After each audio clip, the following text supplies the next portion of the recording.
Call this meeting to order.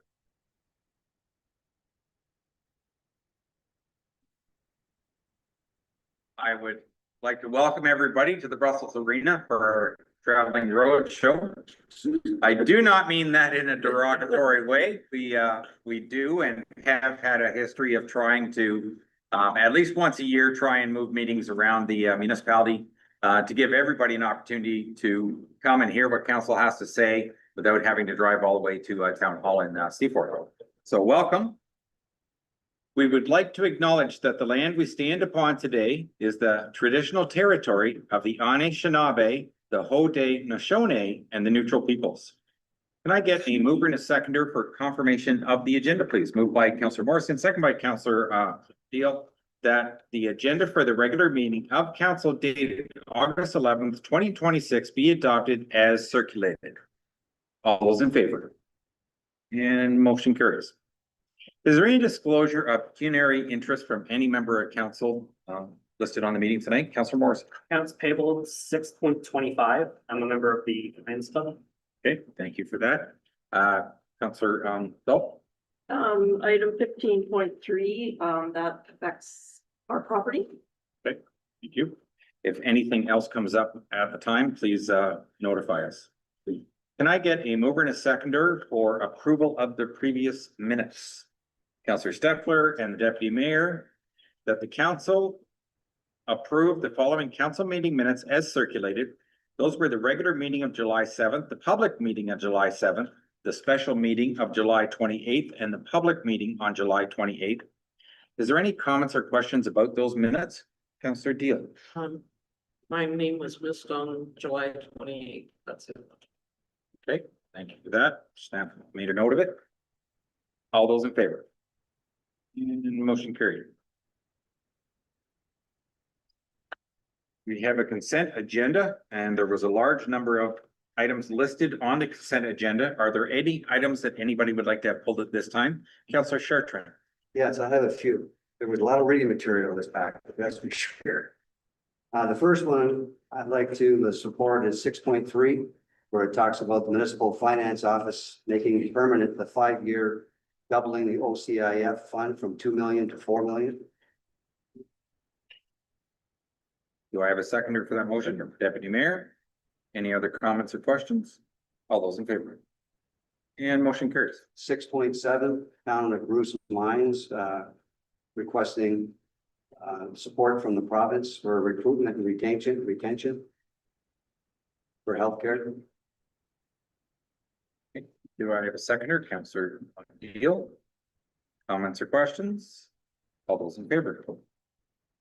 Motion carries. 6.10 from Whitney. That one there is requesting the province provide a stronger weight for municipal decisions to align with provincial planning framework. They're trying to obviously avoid the tribunal and that type of stuff. So I think it's a good one to support. Okay, I have a seconder for that. Councillor Dahl. Okay. Any other comments or questions? All those in favor? And motion carried. 6.16, again, this is one we're requesting the province for immediate funding to improve hospital finances and capacity. And a seconder. Councillor Steffler. Any other comments or questions? All those in favor? And the last one I have is 6.22. It talks about the 1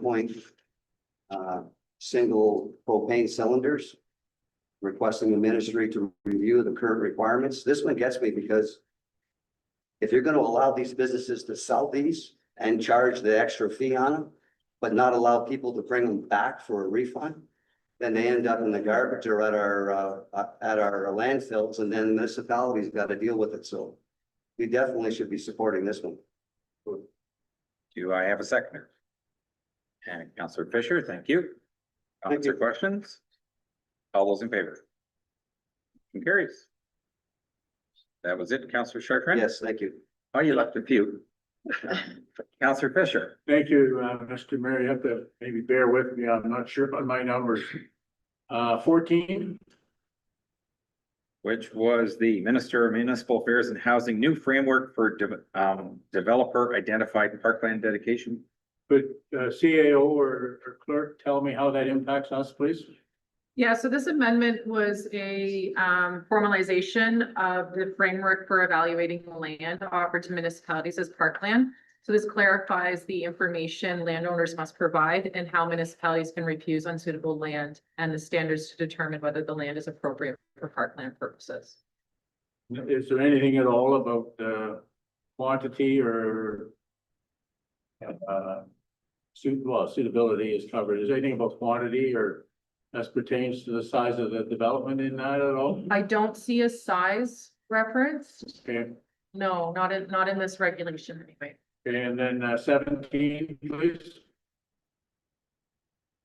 Number 17, Municipality of South Huron, heads and beds payment in lieu of taxes program municipal collaboration opportunity. Yeah, I agree with that. I think we're getting that fair dollar if you tax these properties, so if that could be supported, please. Okay, so did you want to go with 614 also and 617? No, 14 was just FYI. Okay. I agree with that. I think that's pretty clear. Thank you, Mr. Mayor. Okay, so 617, do I have a second? Deputy Mayor? And yeah, I think it's going back, I can't remember the date, but probably 20 years that rate was set and it's never been increased since then, so. I think it's at 87. Okay, that's a little more than 20, but. Yeah, in that range.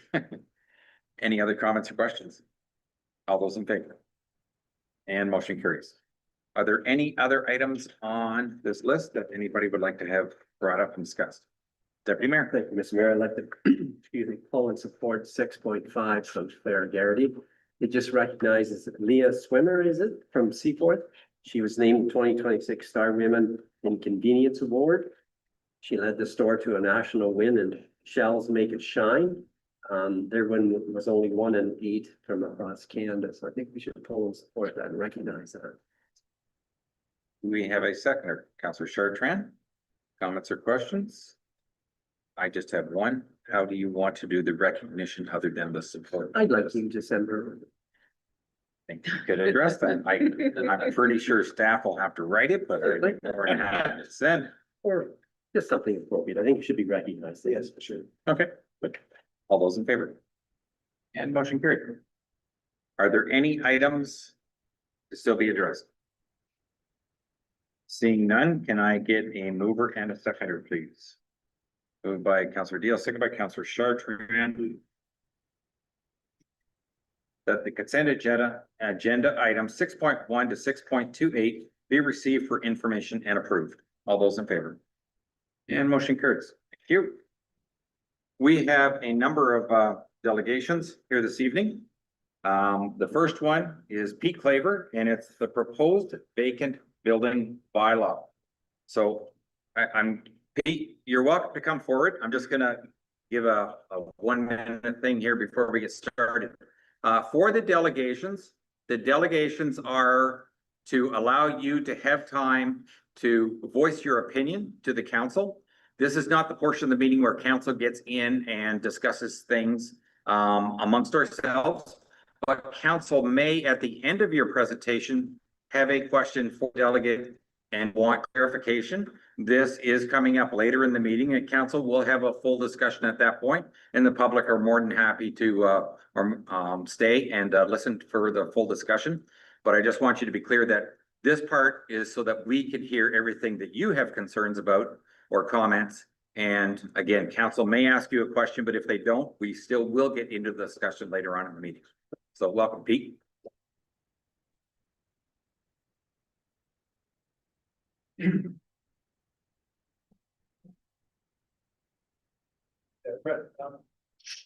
See if you can hear me right now. Good evening, Mayor McDonald, council members, and hearing staff. Can you hear me okay? I can, I'm not sure. Do you about mind the- using the microphone just for our live stream features? I think it'll make it easier for people to hear. You'll just have to click it on there. Power at the top. Is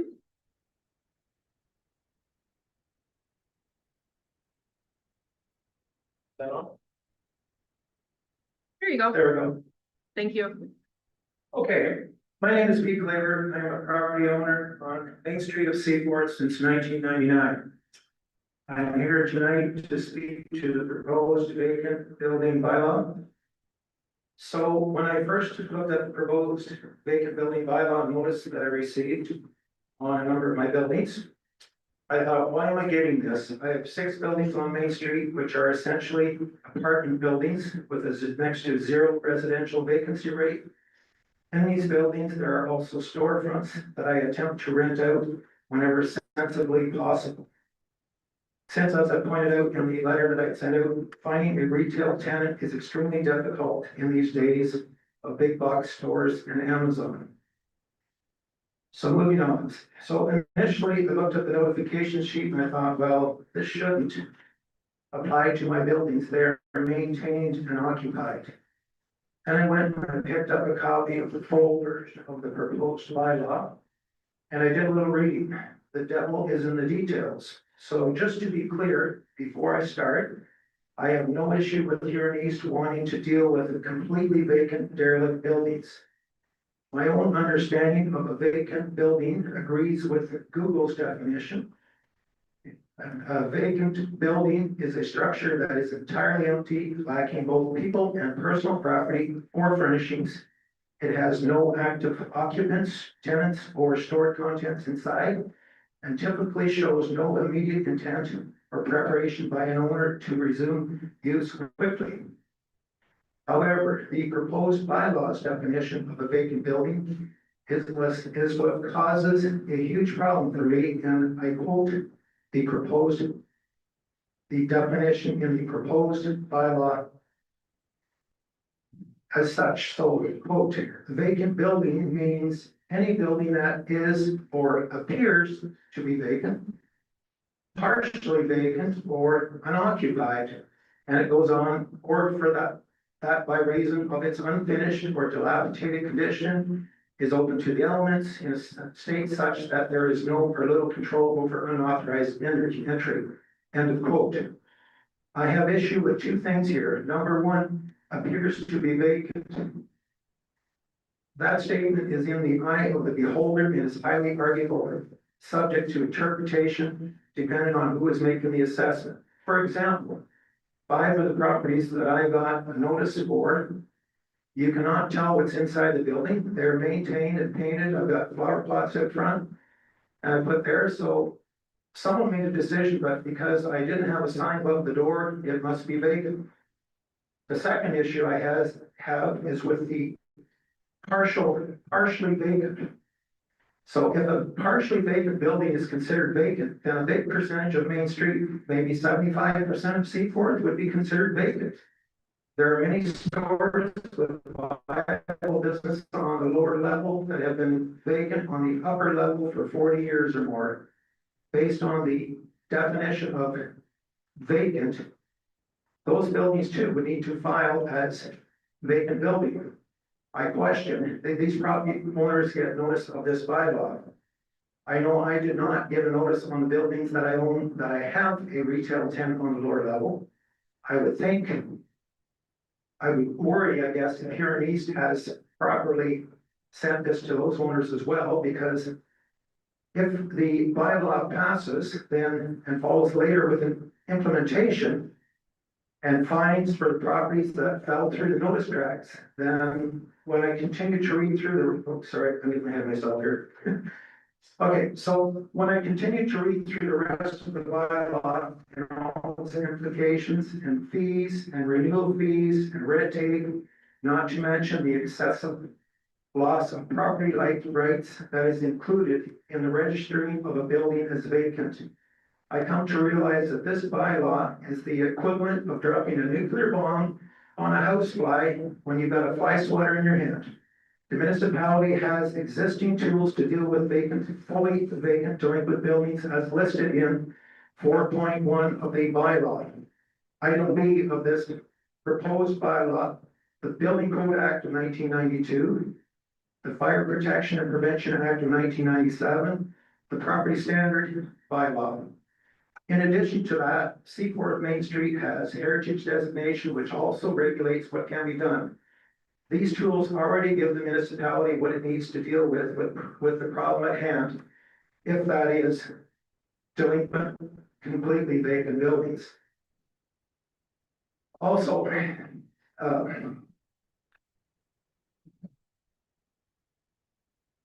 also of concern, sorry.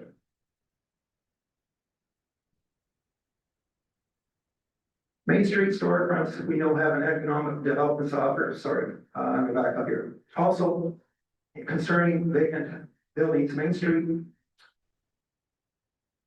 Seaport storefront, we have an economic development officer to deal with individual storefronts. If there's need for something special be done as far as filling the storefronts. I don't know where the proposed bylaw material was sourced and modified in the name to have it read Huron East, but this bylaw is not a good fit for our municipality.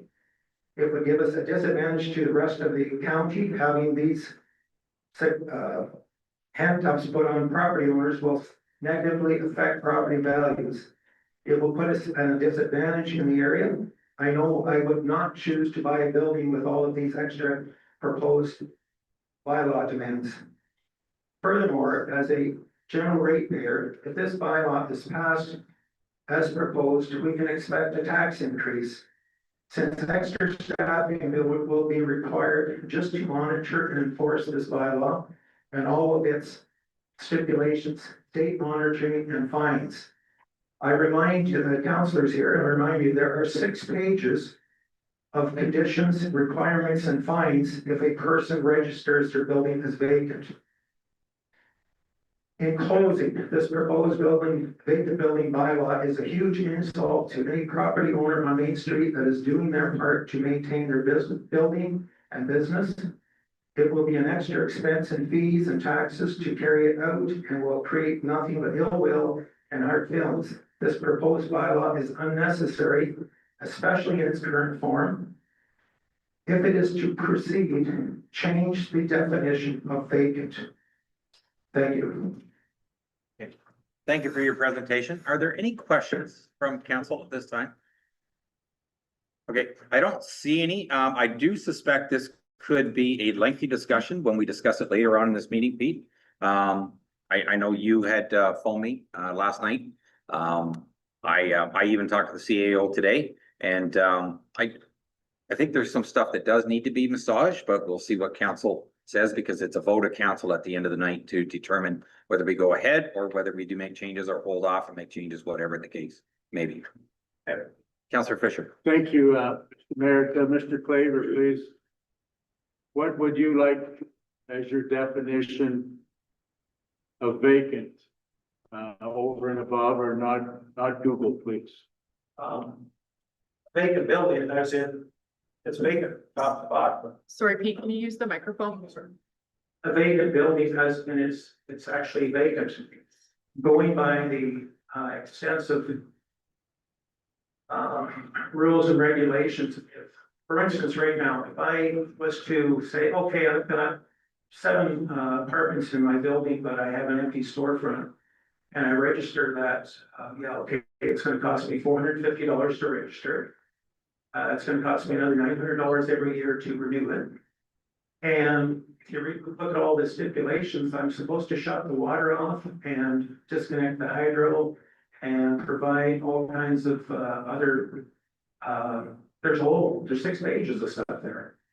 That's irrational. I think my tenants would complain if I turned the hydro off in the water, and if I said, hey, go down and see council because this is a vacant building. It just doesn't make sense. No different if this is about fixing vacant buildings, vacant buildings that have been left derelict that look crappy, then target that with the existing rules and toolbox that the municipality has. There's the fire code, the building code, I've got them memorized here, but there are 4 toolbox items that the municipality can use already as it is. But vacant should be vacant, not partially. take out partially, that really screws it up. Because, if you go down Seaforth, Cardinal Halls, Sills Hardware, King's Pharmacy, all those are partially vacant, the upstairs is empty. So are we gonna have these people, file for vacant, permit? I can't see them running apartments out there in an RV. It just doesn't work, I think. Sorry, I went on, or I should say. Thank you. Any other comments or questions at this time? Okay, seeing none. Thanks, Pete. Next, we have the Optimist Club of Seaforth, request for grant funding to cover the cost of fencing around the new youth ball diamond and the dog park. Welcome.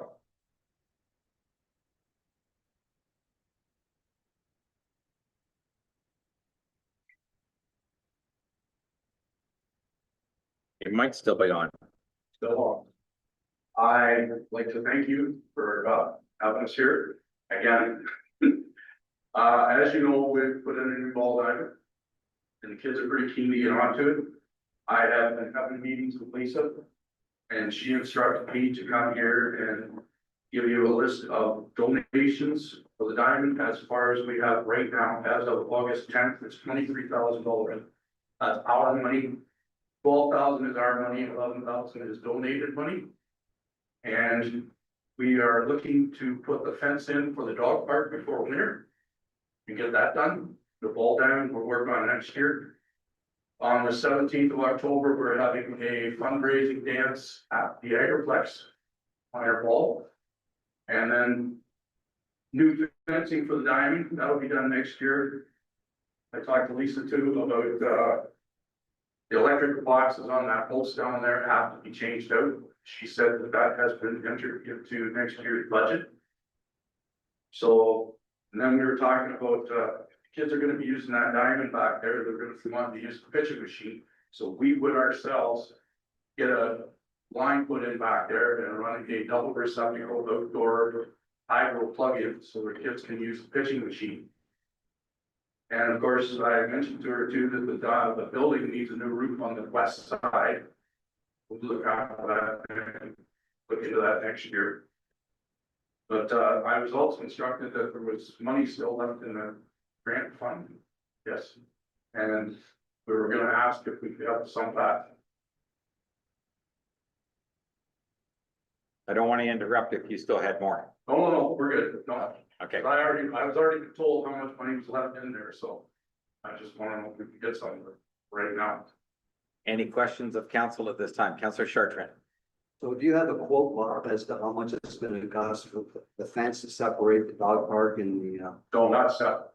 No, our quote was for the whole fence, for the ball diamond, the dog park and everything was $27,000. you've already collected half of that? We've got half to here, yeah. Yeah, we've got half on our side. Thank you. We're going to put the fence in for the dog park this year. And it's not going to stay where it is, it's gonna come back toward the diamond another 10 feet. So. Any other questions from council? I can say that, as a whole, municipal leaders always appreciate the fact when you've got service groups that, share in their responsibility and you run the ballpark. And what you do is great. So we do always want to work with our service groups.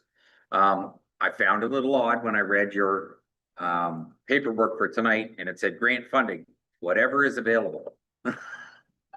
It wasn't a very definitive type number for me to choose. $4,000.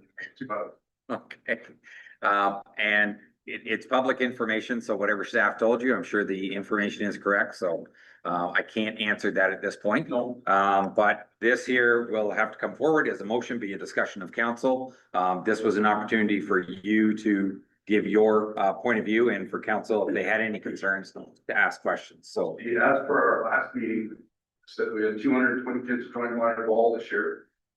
We got 17 men's teams that want to play ball in town and not property and all over the place. And then I was contacted by hardball in Clinton Central here and had 229 kids join up for hardball. They want to know if they could come down and use some diamond time. I says, put in 2 more diamonds, full diamonds. And yeah, so. No other questions, council? Okay, thank you very much. Thank you. I'll just leave this on. We are now down to 7.2, consideration of an engineer's report, the Nash Municipal Drain, and Bill Dietrich of Dietrich Engineering. Welcome, Bill. Thank you very much. Tonight I'm going to present our drainage report of the National Municipal Drain to Mayor McClellan and members of the council. I'll just take a few minutes, and the purpose of this meeting tonight is to review the scope of work for this project. And so I'll take a few minutes just to do that. Just a bit of background information. This drainage system dates back quite a few years ago, but we were appointed back in actually January of 2026 to prepare a report on branch B of the Nash Drain. And branch B, the improvements were required. It's existing system needed to be updated. And then later on in the process, the municipality received a petition under Section 4 of the Drainage Act. And our firm, Dietrich Engineering Limited, was appointed on June the 9th to prepare and include another branch drain to open into branch B of the Nash Municipal Drain. This petition was signed by Keith Dan Hertog, John Marks, Tim Devereaux, and John Devereaux. This new branch drain, you'll see it's on the drawing, actually it's just coming up there on the screen right now, but that's okay. The branch drain will be known as branch D. And just to get a bit of background information, to get some input from the landowners, we held on-site meetings and information meetings on this project. The first one was back in April 28th of this year, and then we had another meeting on June the 23rd. And we reviewed the history of the drainage system with the landowners. And the B drain was originally constructed back in 1961, and there was another improvement made to the drain under a report by the Kelly and Associates in 1986. So after the meetings, we were asked to upgrade B drain to today's standards. And B drain will now consist of, in this report, you'll see that we're going to be paralleling the existing drains on the Ken Devereaux property with 342 meters of 600 millimeter diameter pipe. And also we'll be installing 93 meters of the new drain up to the highway, and it'll be a 300 millimeter diameter drain. Those are the improvements that are being proposed to B drain, as well as under the petitioner Section 4, we'll be adding D drain, which is shown on the plan up on the screen. It's the green line on the drawing. This new drain will outlet into B drain and be installed to the east side of Maple Line. The total length of this tile drainage system will consist of 1,373 meters of 300 millimeter to 525 millimeter tile. This whole drainage area is shown as the blue dotted line on the outside of the drawing. It drains approximately 183 acres of land, and the drainage coefficient that was used to design this drainage system was a 1.5 inch drainage coefficient. The estimated cost for this project, B drain for the improvements, is $96,800, and D drain is $220,600. These costs, or estimated costs, include the allowances that will be paid to the landowners for right-of-way damages to lands and crops. It includes the estimated construction costs and also the township's administration and engineering costs. So at this point, that's those are there's two parts to the project: the improvements to B drain, and we're adding a new tile drain, which should be known in this report and Huron as D drain. So if there's any questions regarding the work that's being outlined here tonight, I would be pleased to answer those questions. Are there any questions by members of council at this time, the engineer? Seeing none, can I get a mover and a seconder to accept the report? Councillor Steffler and Councillor Dalton. that the council accept the engineer's report on the Nash municipal drain and designate it as bylaw 82 of 2026. And that the quarter revision be set for September 8th, 2026 at 5:45 PM. And that Alvin McClellan, Brenda Dalton, and Ray Chartrand be appointed as members with Alvin McClellan acting as chair. Comments or questions? All those in favor? And motion carries. Thank you. Thanks, Bill. Okay, thank you. Next, public meeting, Alvarez, 784 Bryans Drive, Brussels, and Committee of Adjustment Public Hearing, Minor Variance MV 06 of 2026. And so at this point, can I get a mover and a seconder to adjourn to go into a public meeting? Moved by Councillor Wilby, second by Councillor Steffler, that the council of the municipality of Huron East adjourn the regular meeting of council at 6:30 PM to go into a public hearing of Committee of Adjustment to discuss the minor variance application MV 06 of 2026 for 784 Bryans Drive, Brussels. All those in favor? Motion carries.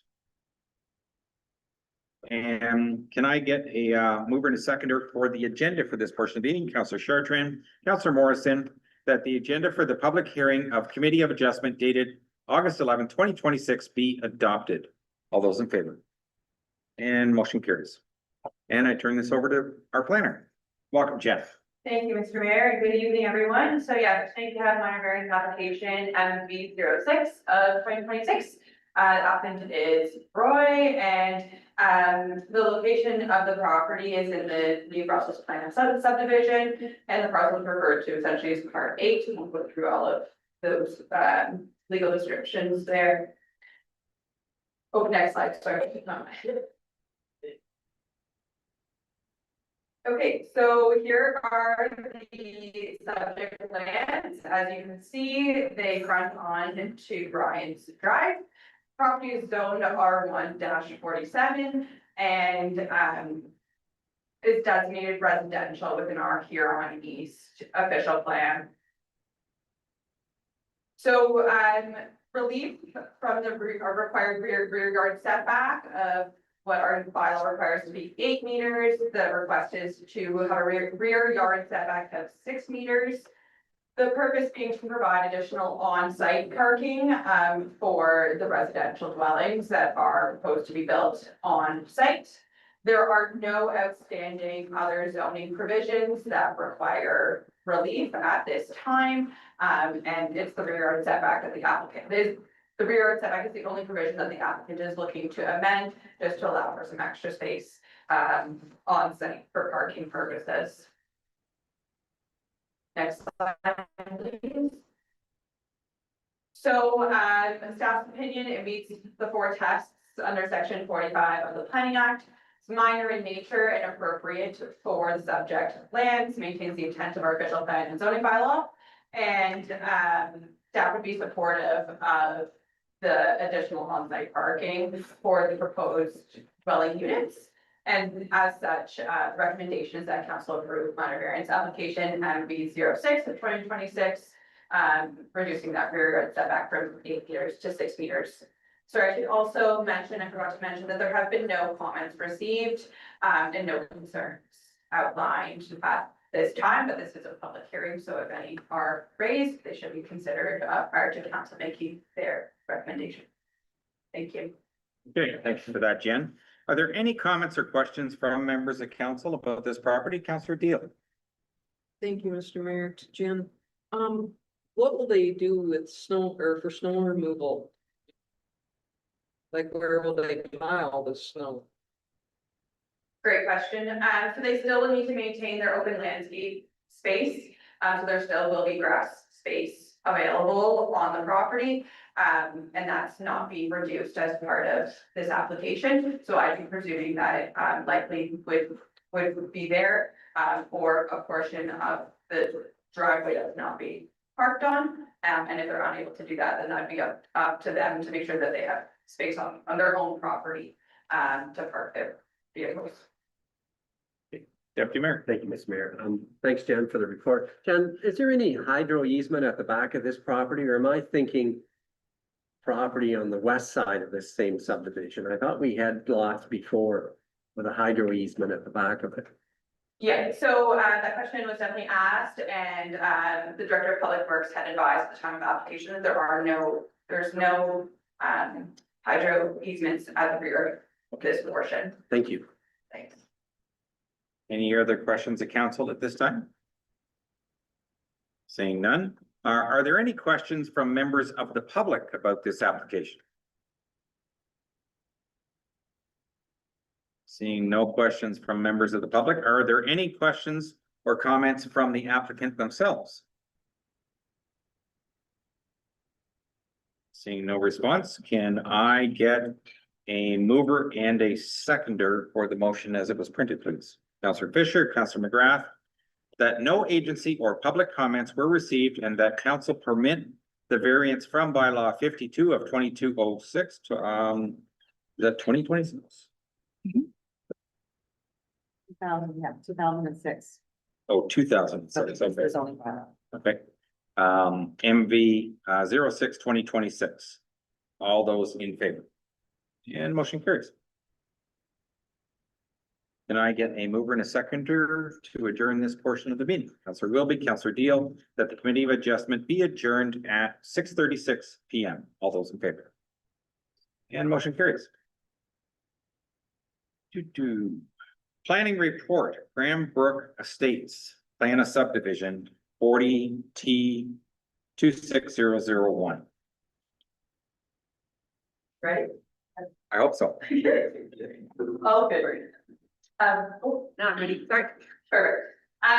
So yes, we are all familiar with this application, but this is presentation for Cranbrook Estates located at 43810 Cranbrook Road, application number 40T 26001. Next slide. So here is the subject property, which I think we are all aware of where it is located. It is approximately 29 acres in size. The lands are predominantly zoned residential low density R1. And the northern portion right along the river there is zoned NE2. The proposal is a residential expansion of the existing settlement area boundary, extending the development from the built-up area of the hamlet.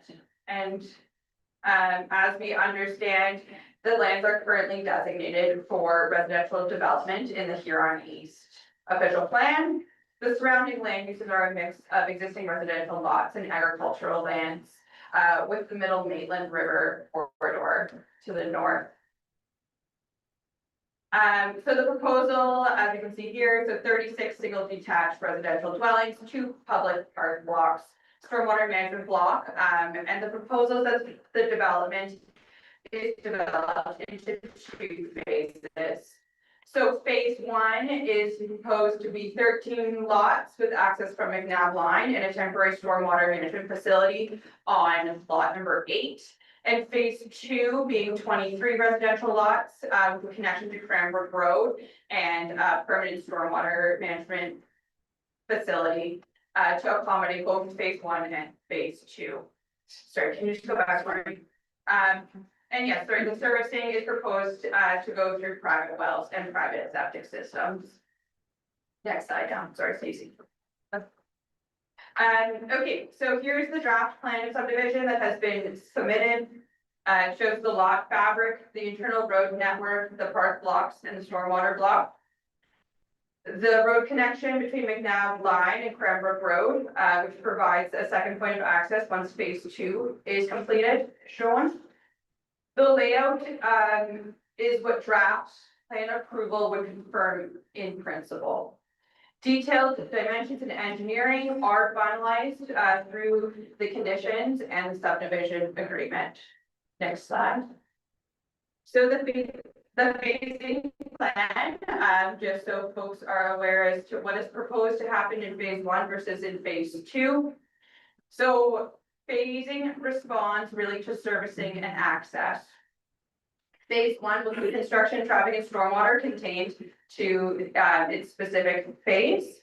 And in phase one, the 13 lots will be accessed from a canal line with a temporary cul-de-sac and a temporary stormwater facility on lot number 8.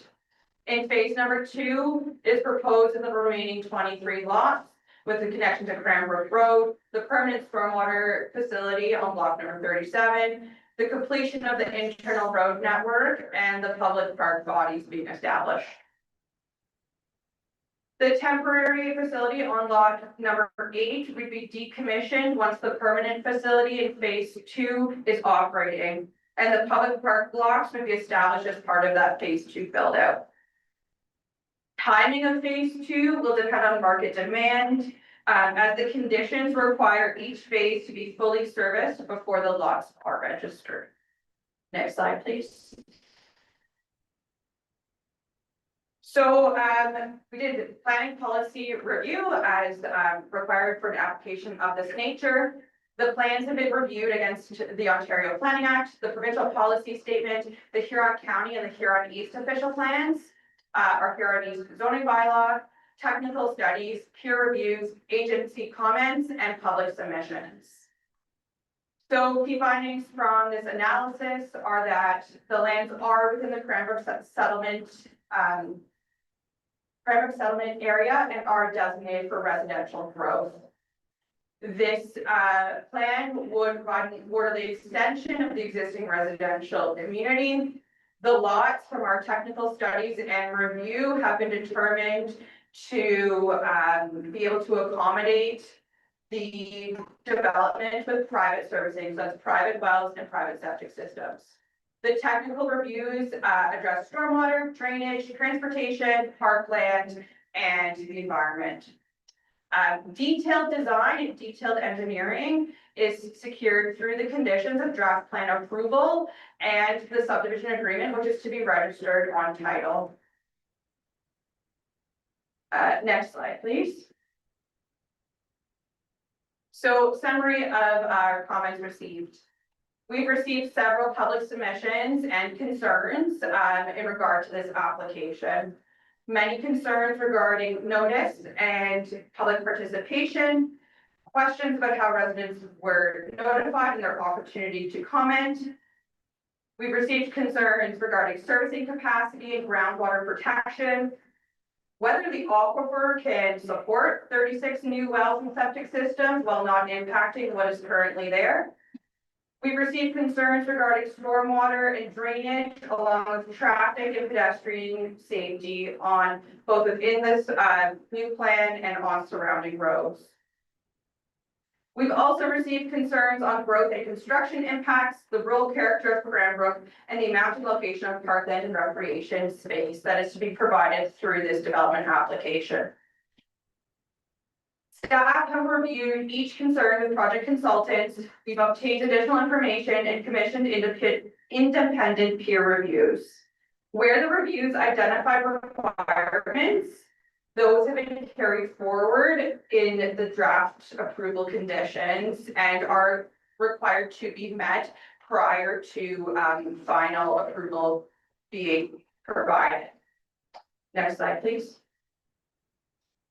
Hydrogeology and servicing has been one of the main concerns, I would say, in this application, which is absolutely fair, based on the fact that we are proposing several septic systems within an already built up residential area. So there was an initial hydrogeology and nitrate report completed by Ian Wilson and Associates, so Jeff Breather, who's a professional geologist, and then that was subsequently peer reviewed by RJ Burnside and Associates. Both professionals have concluded that the bedrock aquifer has adequate capacity. Private wells and septic systems are appropriate in this circumstance. The development can satisfy the provincial D54 nitrate guidelines. There will be no adverse nitrate or phosphorus impacts anticipated to the Middle Maitland River. There are two conditions that have come out of these peer reviews. So there are servicing restrictions north of the 100 100-meter setback, and the final servicing plans need to implement the list of peer review recommendations. And those would be required as a draft plan condition. Next slide, please. Stormwater drainage and transportation. So, the stormwater drainage and transportation work was peer reviewed by BM Ross and Associates, and Dale Herb is here this evening. Should there be any engineering questions, within this subject area. Peer reviewer found no outstanding engineering issues that would prevent draft plan approval. On traffic, it did come out that the existing road network can accommodate the projected volume of an additional 36 lots, and as such, no traffic impact study was required. Several items are normal detailed design matters to be finalized after draft plan approval. So the stormwater management design, drainage easements, water quality control, grading and erosion, sediment control, street lighting, and detailed road design are all things that are generally completed at that detailed engineering review. So, as I mentioned, all of these are secured as conditions and through the subdivision agreement with our engineer, confirming that everything is okay before final registration. Next slide, please. So what draft approval means? Council is not approving final engineering drawings at this stage. So just wanting to be clear as to what this part of the process currently means and sort of what council's weighing in on it at this point. So you're not approving your final engineering drawings, but you are confirming that the subdivision layout, the lots, the roads, the blocks, and the general servicing approach is acceptable in principle. Before any lots can be registered and sold, the applicant must complete detailed engineering and infrastructure plans, enter into a subdivision agreement with the municipality, satisfy all draft approval conditions. There's a long list of them, as you can see in your agenda package, and obtain the required agency approvals where applicable. The County of Huron is the approval authority for the draft plan. Council's role tonight is to provide its recommendation and the conditions that it would like to be imposed once it goes to County Council for their decision. Next slide, please. So in light of all of that information, all the technical studies that have been completed, the peer reviews that have been done in the back and forth, and as well the community's input, I mean, I know there are still a lot of outstanding concerns.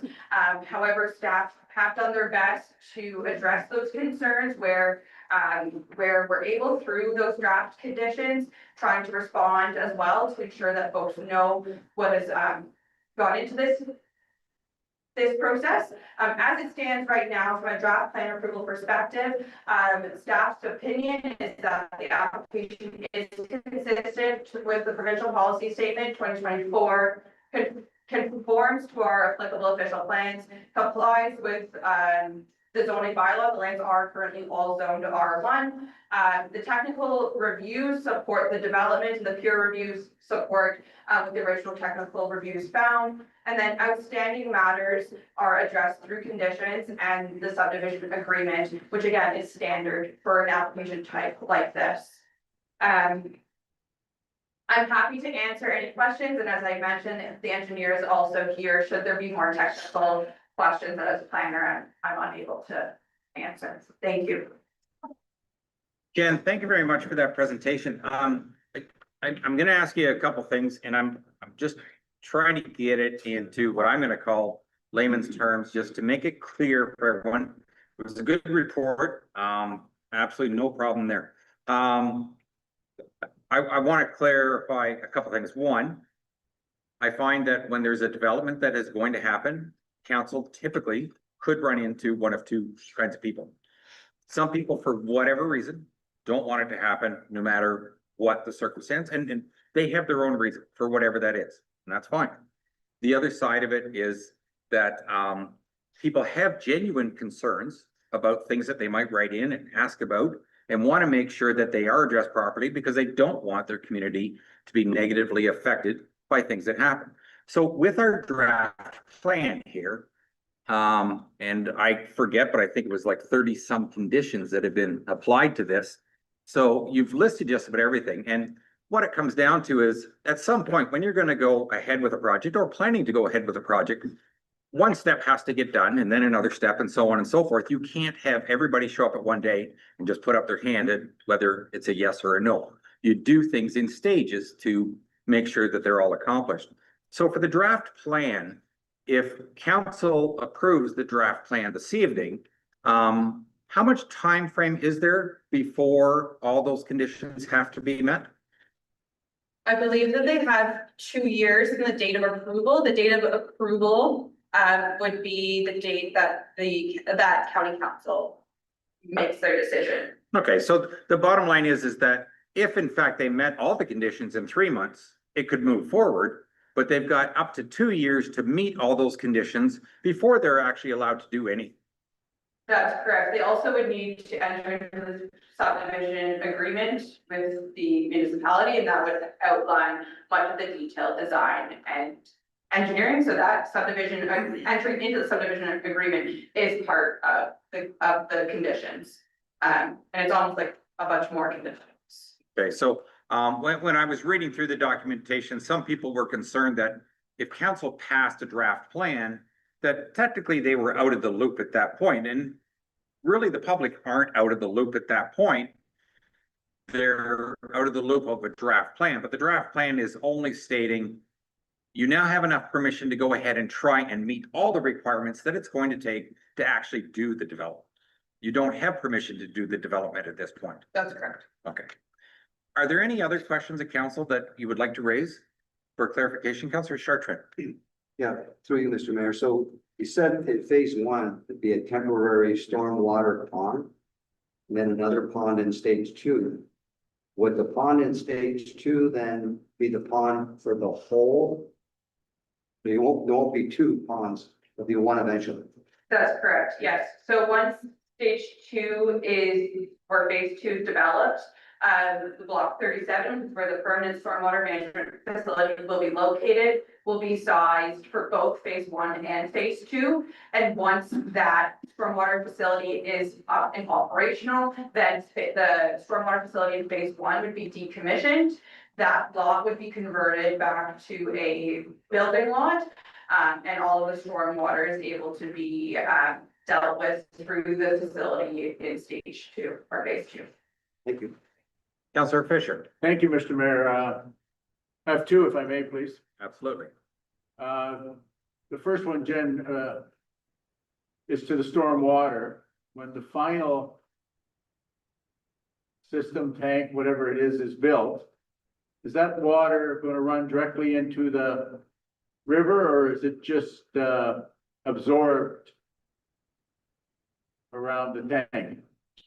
Yeah, so I may call on Dale for some more technicalities of it, but my understanding is that there will be an oil and grit separator. There will be storm sewers for more minor water than overland flow, ditches and swales essentially for the larger storm events. Dale can perhaps add some more information here as the engineer. Okay, then We'll let Dale answer first. okay, good, thank you. Hello, council, Mr. Mayor. So first of all, we are the engineers on behalf of the municipality for this project.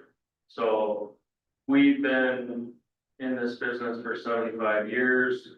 We've done development work for developers in the past. But decades ago, we made a decision that we want to work on the side of the fence where everyone here is. You know, the communities we work in. We want to make sure that things are protected on within the places we live. So in the case of this development, there's another engineer that's working for the developer. He's looking after studies doing some of the engineering work himself. And then we're helping out staff in reviewing the information that gets submitted to make sure that it technically conforms with municipal standards. If you recall, we came and saw you guys probably 5 years ago, something like that, to talk about the importance of standards. So we make sure that the development meets the municipal standards and that there isn't going to be any detrimental effects down the road. We know that, you know, if possible, we like to minimize future complaints that may come to staff because they're busy enough as it is. So anyway, that's kind of my intro and lead up into answering your question about. So the stormwater management facility, like Jen said very clearly, is in two phases. You're gonna have a temporary facility, which will eventually get removed once the permanent facility is in place. The permanent facility right now, and again, Mike, we haven't moved into that final design stage, but they've done enough conceptual engineering to tell us that it's going to become a dry pond, the permanent facility, which means that it won't always have water in it, only during periods of rainfall. And it'll have a quality control structure, so like maintenance hole that will be buried, they typically wouldn't see. That will help in taking out, grids and contaminants and allow them to settle out, which would then get later on removed by staff once it's assumed by the municipality.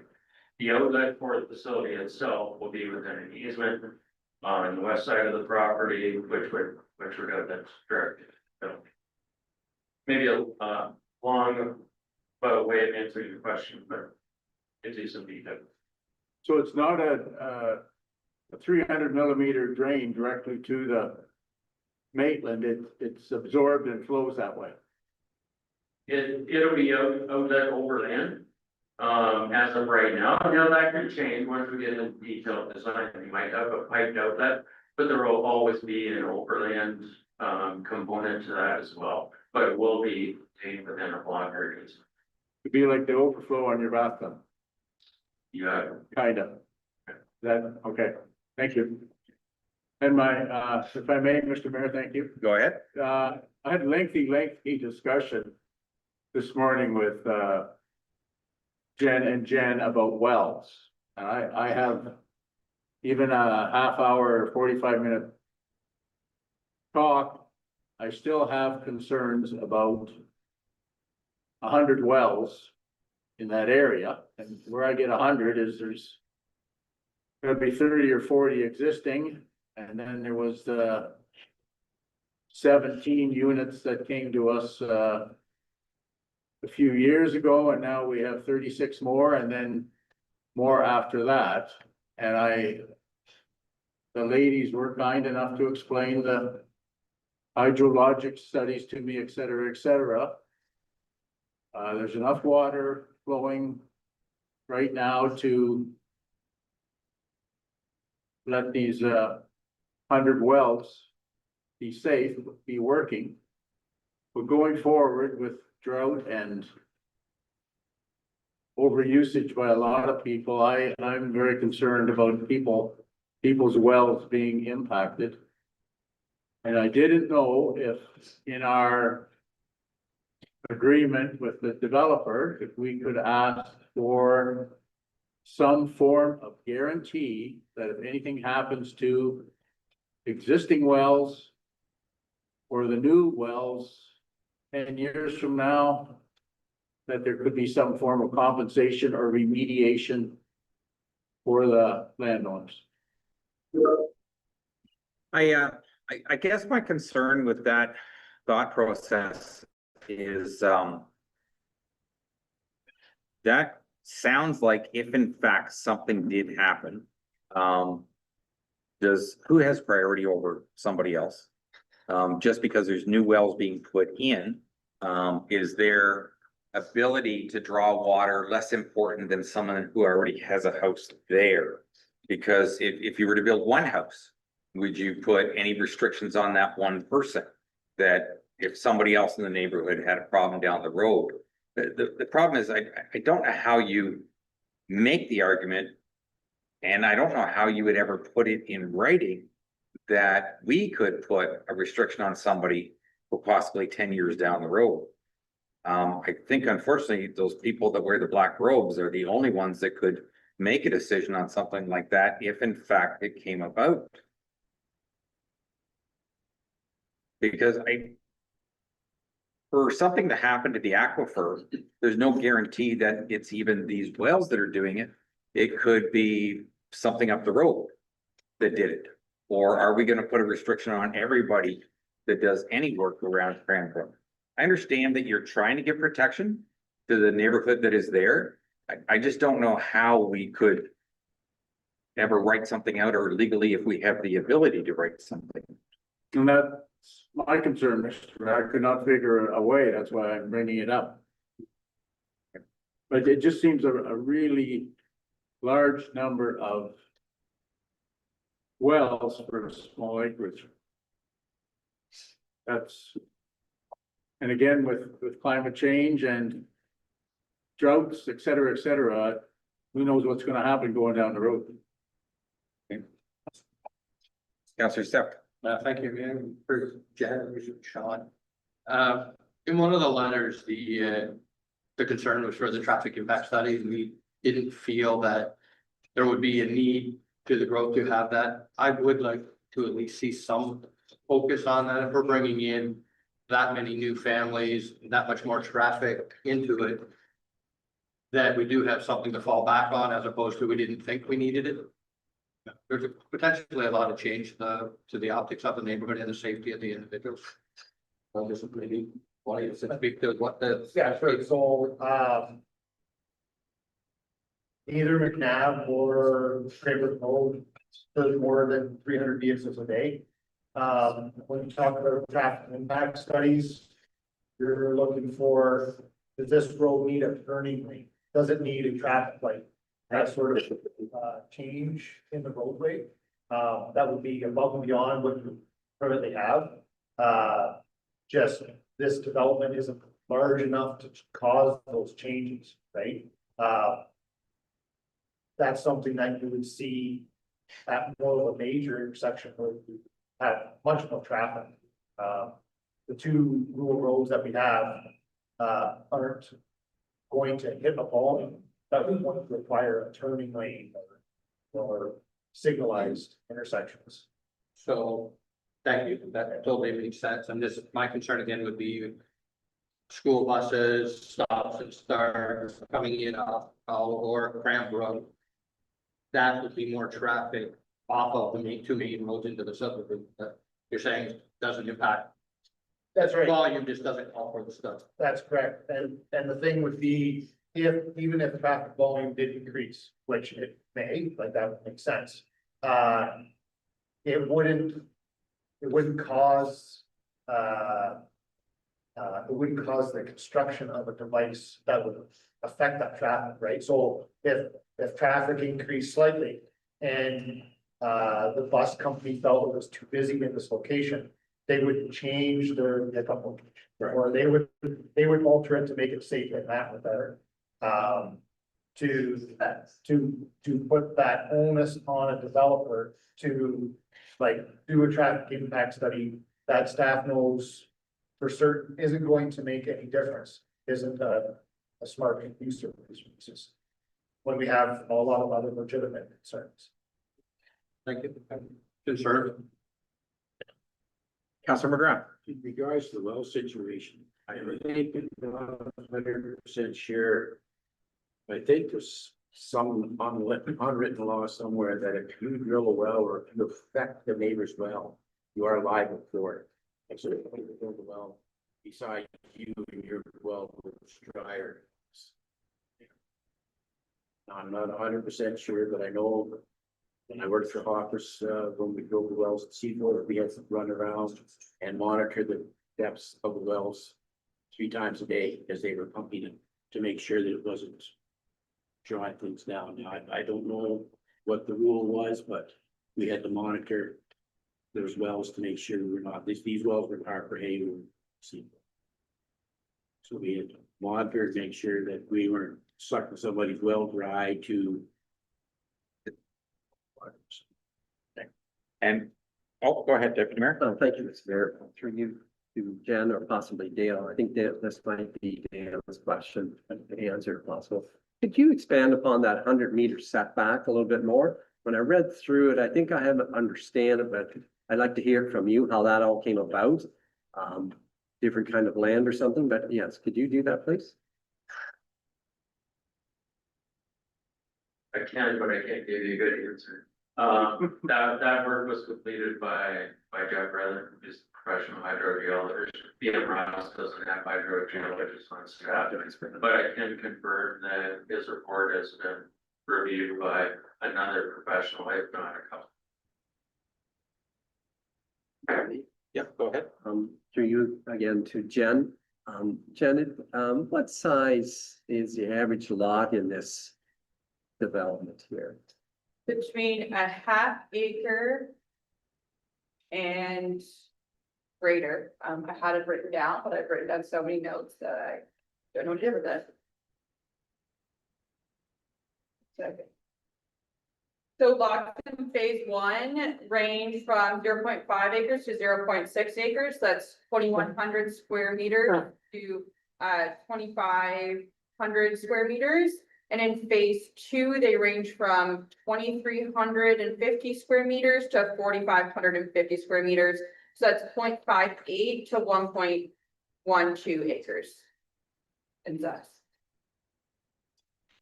If I may, one final one, to you again, Jen. So let's say this process moves ahead and development carries on. Could we get a commitment from the developer as to the lands that are to be developed? Will something be done with them, like sort of year over year and not? I think I read in one of the letters there about weeds growing up and stuff like that. I just would like to see a commitment there, whether it's farmed or whatever, but I just would like that, a firm commitment that something will be done and keep the property in respectable condition, that's all. Absolutely, yeah, and I mean, I can't speak for the developer, but I can speak to the fact that there has been a condition included based on those neighbor comments to ensure that any noxious weeds, debris, et cetera, be addressed. I believe the developer is here tonight as well and can maybe provide you some further assurance that when they are just dealing with phase one, phase two lands that are not under development, and actually phase one lands that currently are under development but aren't built on yet, would be maintained and ensured that weeds, et cetera, are not growing up and debris is not left around. But I feel like I can just speak to it. It's his development. It is a condition though as well in the. Thank you. Councillor Teal. Thank you, Mr. Mayor. I also have some concerns regarding the 36 septic systems and then the wells. The water that's going to come out of the aquifer too. And yes, you can't, I don't think there's any way of trying to stop up or, you know, say that you've caused problems on my well. It's the aquifers. A question for Jen.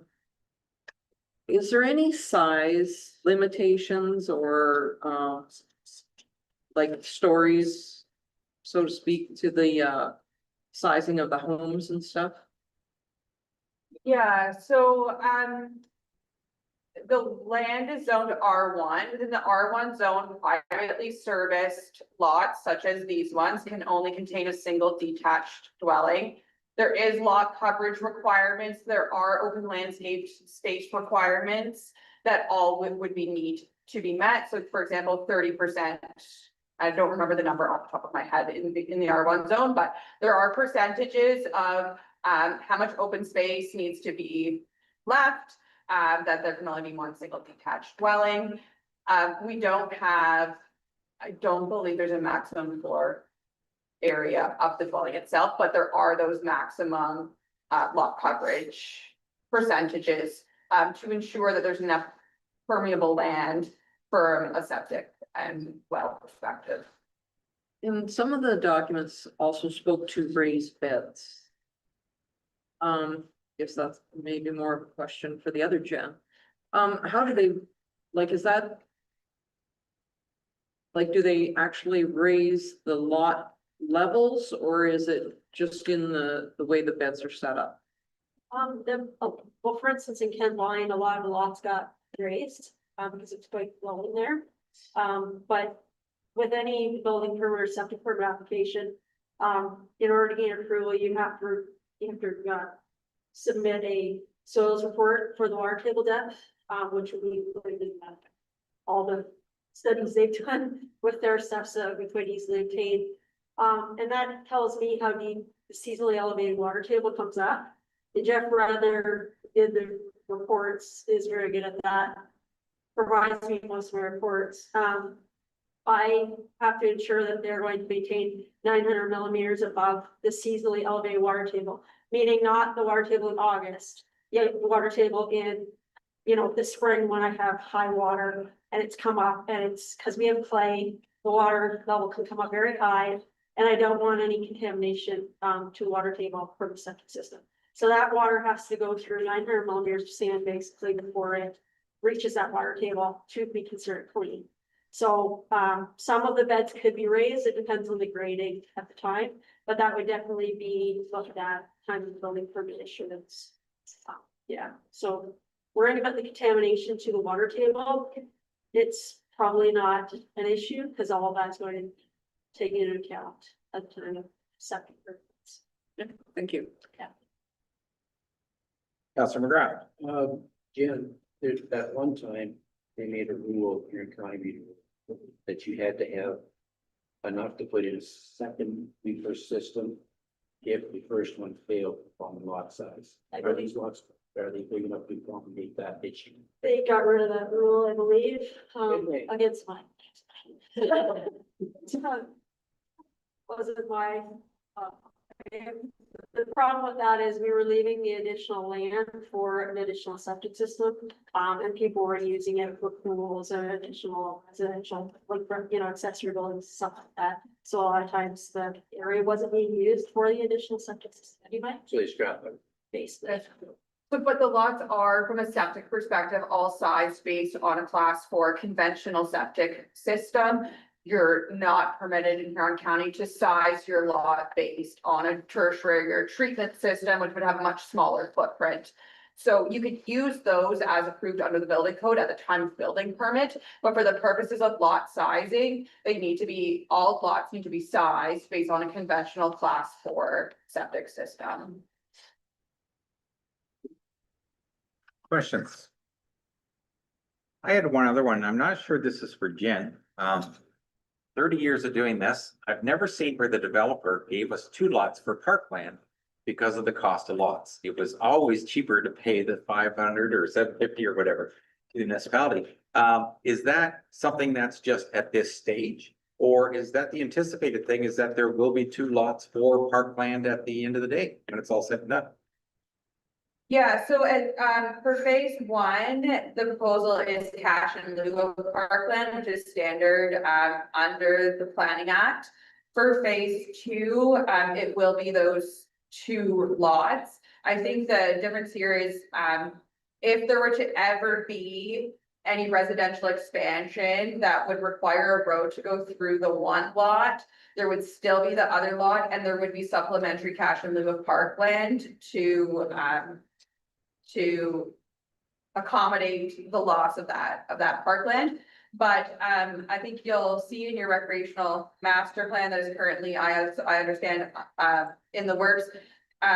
We do prefer actual land rather than cash in lieu in places where it is appropriate.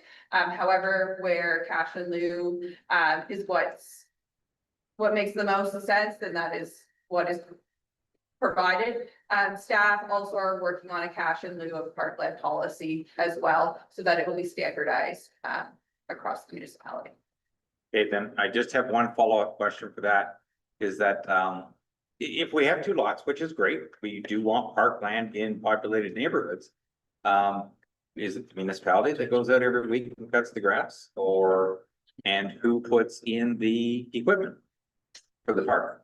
Yeah, so my understanding is that the cash in lieu of parkland from phase 1 and a portion of it from phase 2 would be used essentially to fund the playground equipment. And then those parkland blocks are conveyed to the municipality. So then it does become the responsibility of the municipality to maintain those parks. Thank you. There are no other questions at this time. I do have a printed motion that the council support plan of subdivision file number 40T 26001 and forward to the county of Huron for draft plan approval. So again, when this goes to county for draft plan, it still has all the conditions and they've got 2 years to work on those conditions before they actually get permission to go ahead and do anything. Sorry, Jen. So when this goes to the county, it's still just a draft at that point, even if county approves it, and they've got up to 2 years to meet all the conditions or it doesn't carry on. That is correct. So they need to meet all of those conditions before what we call final approval is provided. So this is draft plan approval. You would be providing a recommendation to the county that what you are seeing from a conceptual perspective is acceptable. And then all of that detailed design work, all the conditions will need to be cleared, the subdivision agreement would need to be entered into, and then final approval for phase 1 would be done within that, or after that, sorry, before the 2-year time period expires. Okay, thank you. I read the motion. Do I have a mover and a seconder, please? Moved by Deputy Mayor, second by Councillor Steffler. Any final comments or questions of council? All those in favor? Motion carries. Thank you. Next, we have planning report PLC 2025-003. Galutson Concrete 70 Queen Street and 319 Albert Street, Brussels. Go ahead. Thank you. Let's see, so we get started. No, you're good.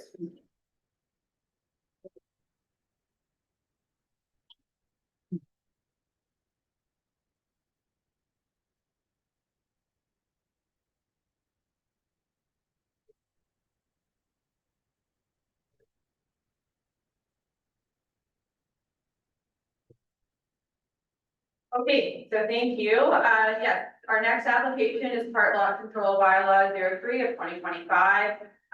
The property accesses are 70 Queen Street and 319 Albert Street in Brussels. And the application for a part lot control exemption for the subject lands. Next slide, please. The subject lands are, as I mentioned, at the corner of Albert and Queen in Brussels, legally described as lots 215 and 216, being parts 3 and 4 on the reference plan 22R7564. Each lot is developed with an existing 4-unit residential building, and these lands were subject to a Planning Act approval in 2023, which was to reduce the required lot area of a corner lot for the purposes of the construction of these multi-unit dwellings. So as we see here, this is the reference plan. I know it looks very confusing, but part 1 and part 2 are where the units are developed. And then in the rear there, you see all of the next parts. So parts 2, 3, 4, 5, and 6, which all make up part of the part lot control exemption bylaw. Next slide, please. So, in short, the purpose of this application is to register reciprocal easements between the 2 parcels to allow for shared driveway access, ingress and egress, so entrance and exit, as well as parking. So basically, should be pretty straightforward in the sense that these parts of the reference plan just show that in perpetuity, people will be able to cross over each property for the purposes of accessing their unit and for the purposes of parking. There's no new development, no new units, no change in land use that is proposed as part of this part lot control exemption. Next slide, please. So, staff's opinion is that section 57 under the Planning Act, this part lot control exemption is the appropriate tool instead of going through a full consent application in order to create these easements and allow for access over those 2 properties as well as parking. There is, as such, there's no new development or land use changes. And it is recommended that the front lot exemption bylaw be passed. Happy to answer any questions. Any questions from members of council? Seeing none, can I get a mover and a seconder? Moved by Councillor Morrison, second by Councillor Deal, that the council has no objection to approving the request for the exemption to part lot control. All those in favor? And motion carries. We are at number 9.1 municipal drains. Watson Municipal Drain 1917 and 1969 improvement requests. Welcome, Ken. Good evening, Mr. Mayor, Council. We're here tonight because we have received a request for improvements to the Watson Municipal Drain. Watson Drain was fully constructed originally in 1917 under bylaw number 10, through which many portions of this drain have already been improved through subsequent drainage reports over the years. Today, we are looking at the section, the top portion, which has never been improved since that time. And the landowner of that area is experiencing washout due to the age of the tile, shallow installation depths, and blowouts through inadequate capacity for the drain as well. Also with the downstream portion, it was last upgraded in 1968 through a report up to, from the open portion of the ditch up to Morrison Line. The Morrison Line, there was a portion updated in 1984 across the one property lot just to provide upgrades to the 1917 tile as it was failing at that time. There was never any further improvements to this section of tile, probably through landowner requests. The landowner is now requesting that we improve the 1917 drain and also look at the capacity for the 1968 drain. And if sought by the engineer that would be appointed to be able to upgrade that to today's standards as well. So as for Dietrich Engineering, which has done most of the subsequent reports over the last few years, it would be advisable for council to appoint them on this as well, so we can have reports that all kind of match with this entire drain. Council, have any questions for Ken at this time? Councillor Chartrand. How many landowners does this affect? I believe this would probably affect maybe close to 10 landowners in total. Is the cost of the municipal roads? Yes, this would cross Morrison Line. So it was updated in 1968 up to Morrison Line, and just a small subsequent report just to repair the 1917 drain upstream. So there's still about 117 acres that service through this tile upstream of Morrison Line as well. So it's a 14-inch tile, which is massively undersized compared to what we just saw in the drainage report. Thank you. Any other questions of council? Can I get a mover and a seconder, please? Councillor Deal, Councillor Chartrand. The council accept the request for improvements to the Watson Municipal Drain under section 78 of the Drainage Act, and that Dietrich Engineering Limited be appointed. All those in favor? And motion carries.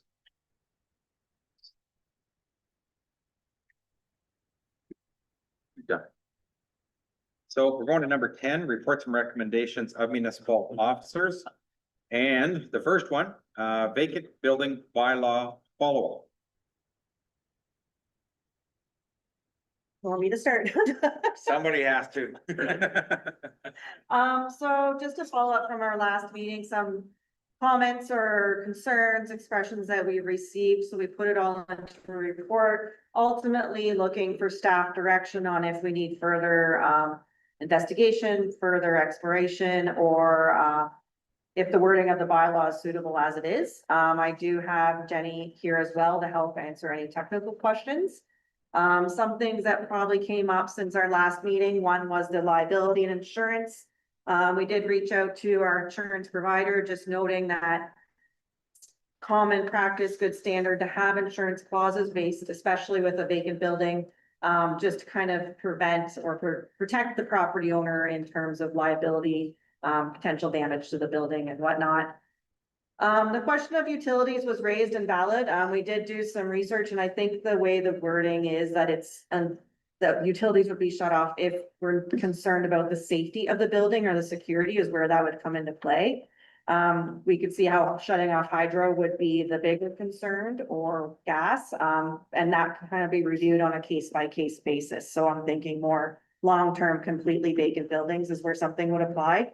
But utilities, like in water, then sometimes that helps potential flooding and things like that. So it's more of on a case by case basis when we're dealing with utilities. So the wording of kind of as necessary or required, we think kind of blanketed those cases. And then obviously a lot of discussion more around potential exemptions or appeal processes. Writing the bylaw, it's a blanket approach, and we have to look at properties as they come up. And I think with us not being, there's not a lot of people who have a vacant building bylaw, we will have to look at each property on a case by case basis should it come up. So it is going to require some review by staff.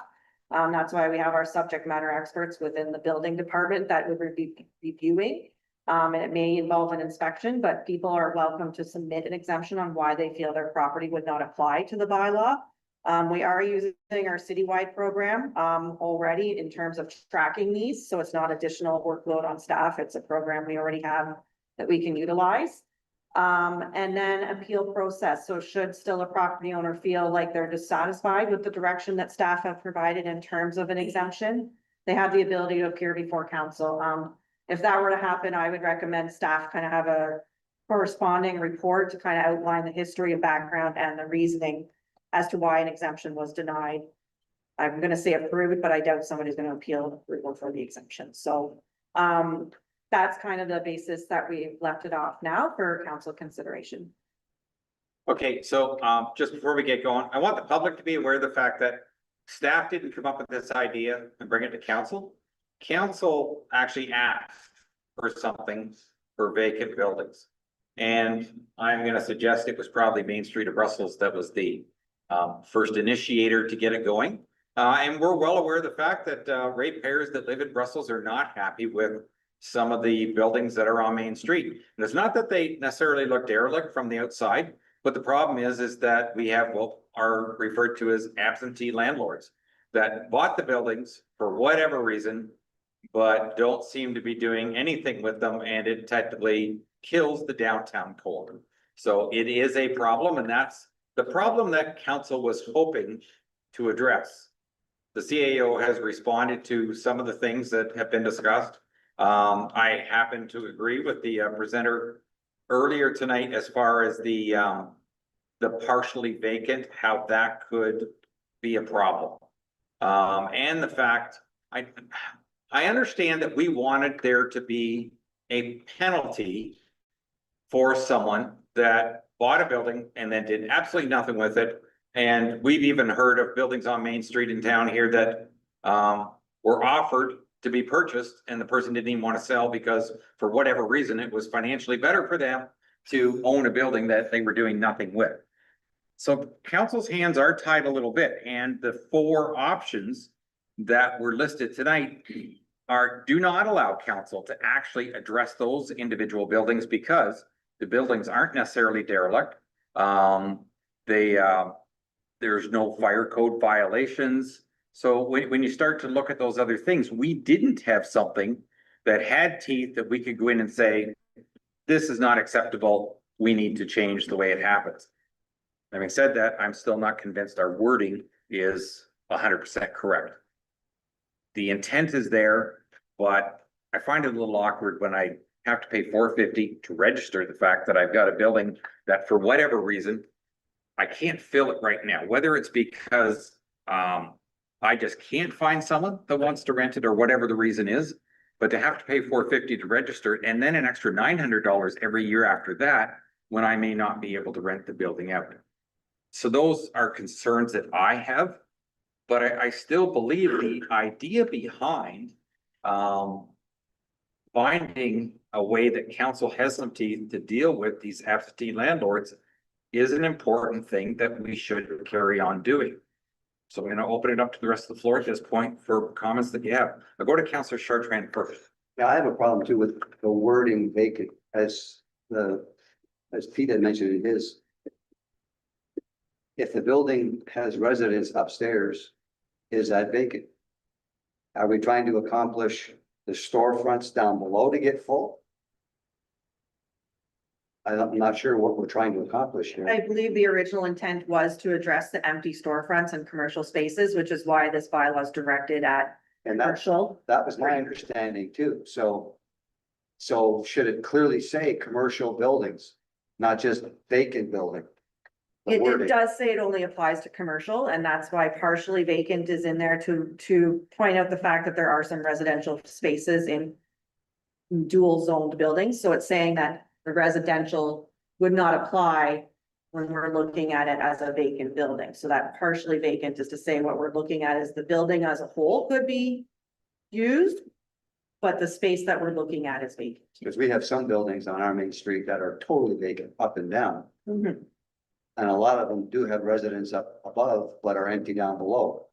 So I'm not sure if the word partial, or if we want to be just direct, to say commercial fronts in the description.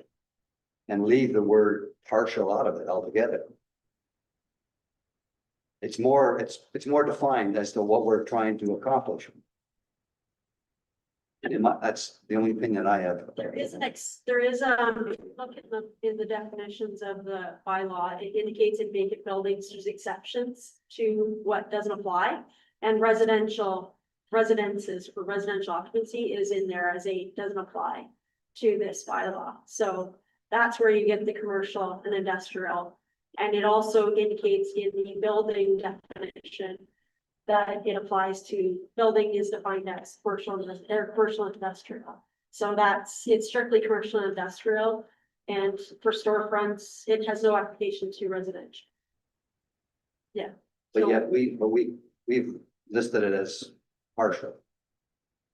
I think partial comes from that it's partially occupied, as in it's residentially occupied, but the commercial aspect is not, so it's partially occupied. But again, I understand you're coming from is we're only directing it as commercial and industrial, so should we be using it partially?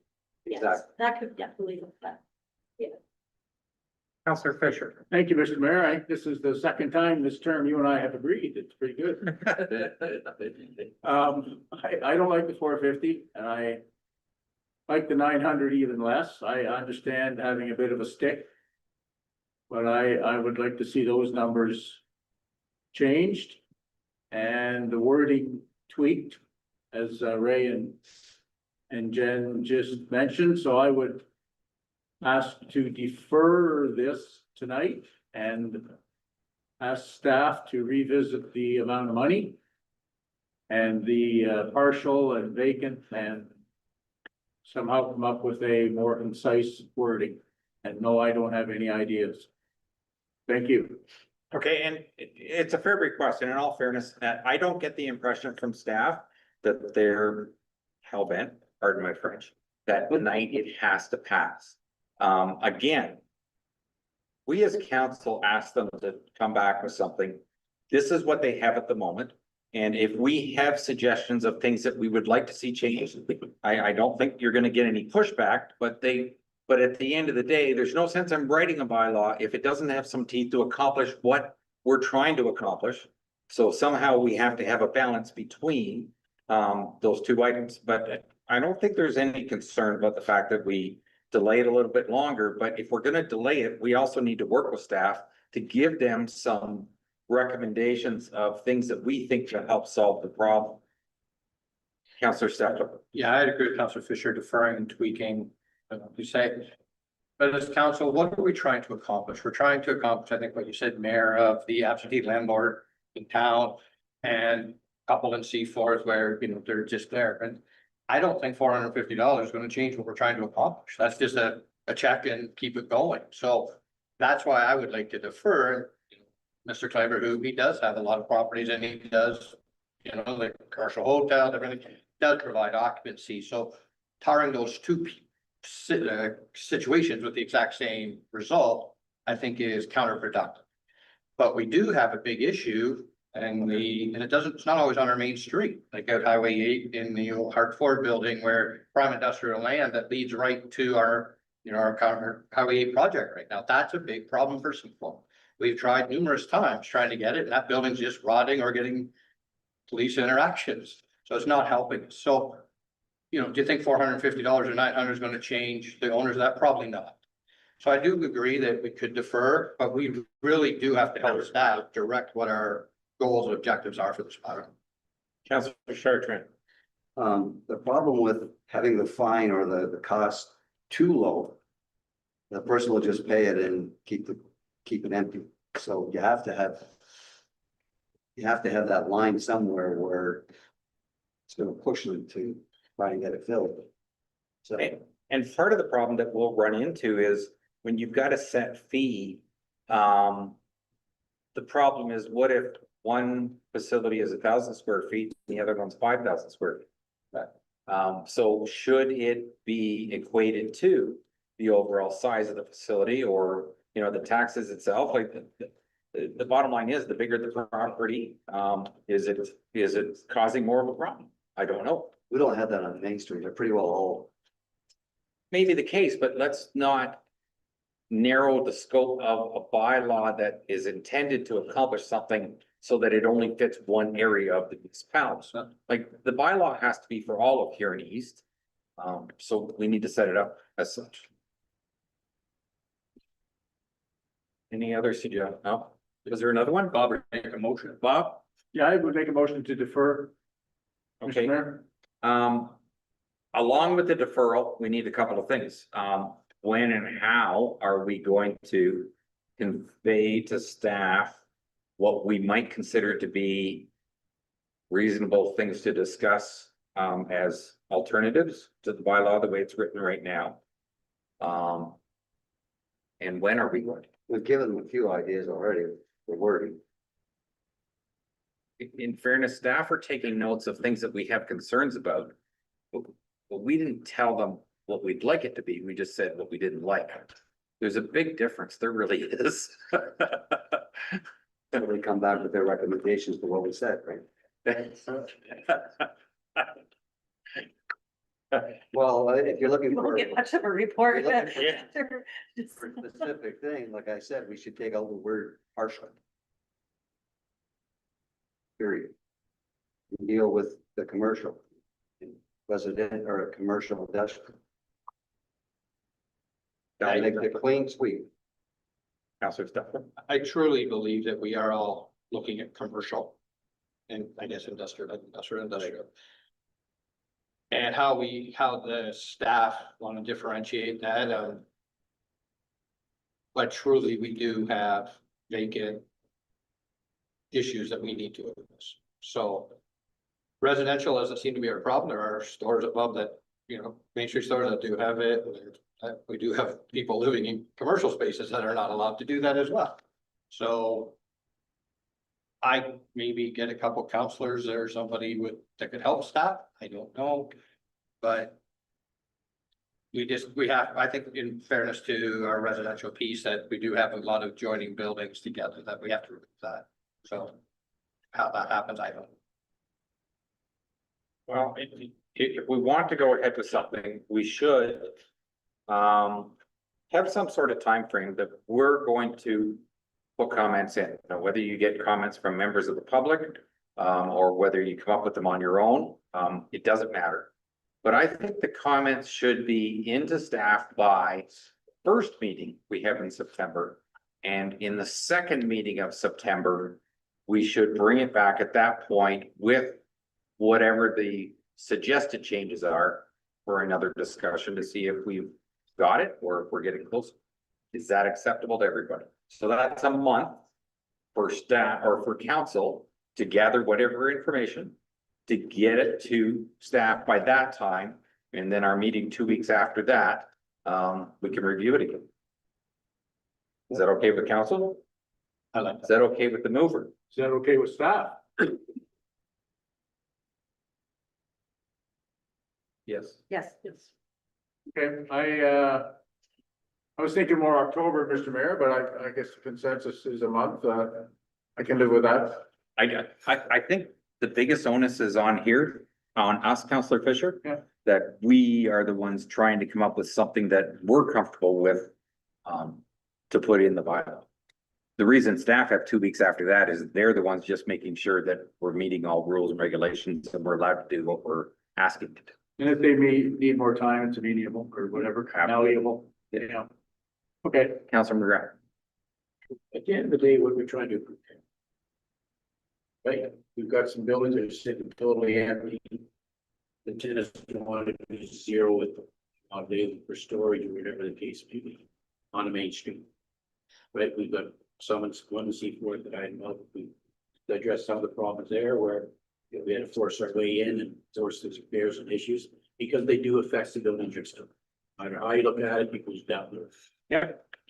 So you have apartments upstairs in the storefront. I'm sympathetic towards the store. As I said earlier, it's what do you put in a retail space in? But up there on the same scenario, I don't like going down Main Street and when you look at the storefront, you got all this stuff sitting there and it looks like it's a derelict, right? That's, you know, if it looked like an empty store, it would look a whole lot better than it was. Didn't look like a derelict building. But I agree, like upstairs, people live upstairs, it's hard to rent those spaces. I think we gotta know at the end of the day what we want.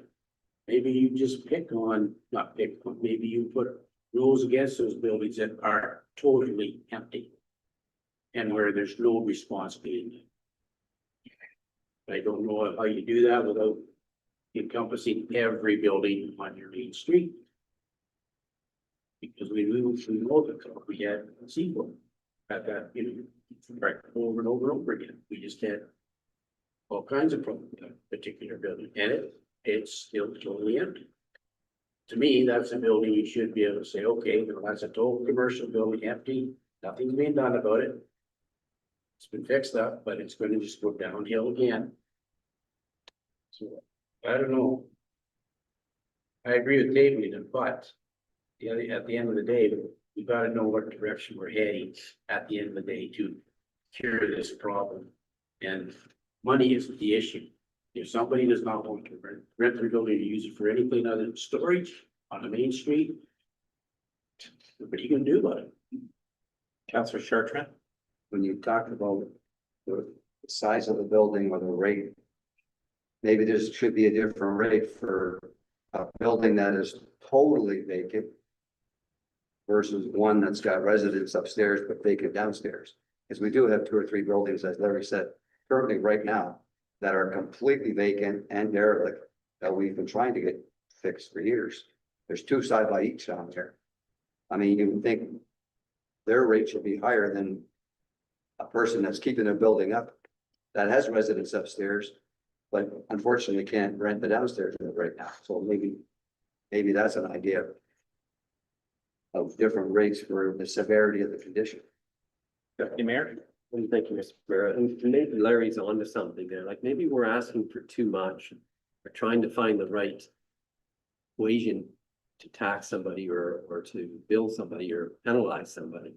Maybe we should just back up a little bit and go look at them buildings that are totally empty. Let's focus on them. Let's get something done with them because we can stand on something by doing that.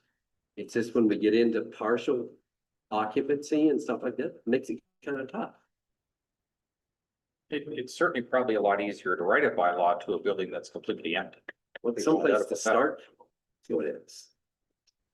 I'm gonna go to Counselor Wilby because whoever has not spoken gets first crack at it. Go ahead. Thanks. How do you distinguish between totally empty and someone who is a hoarder and is using the building to put a lot of stuff in? because I believe that might be the case in one building that we're thinking of that's totally empty.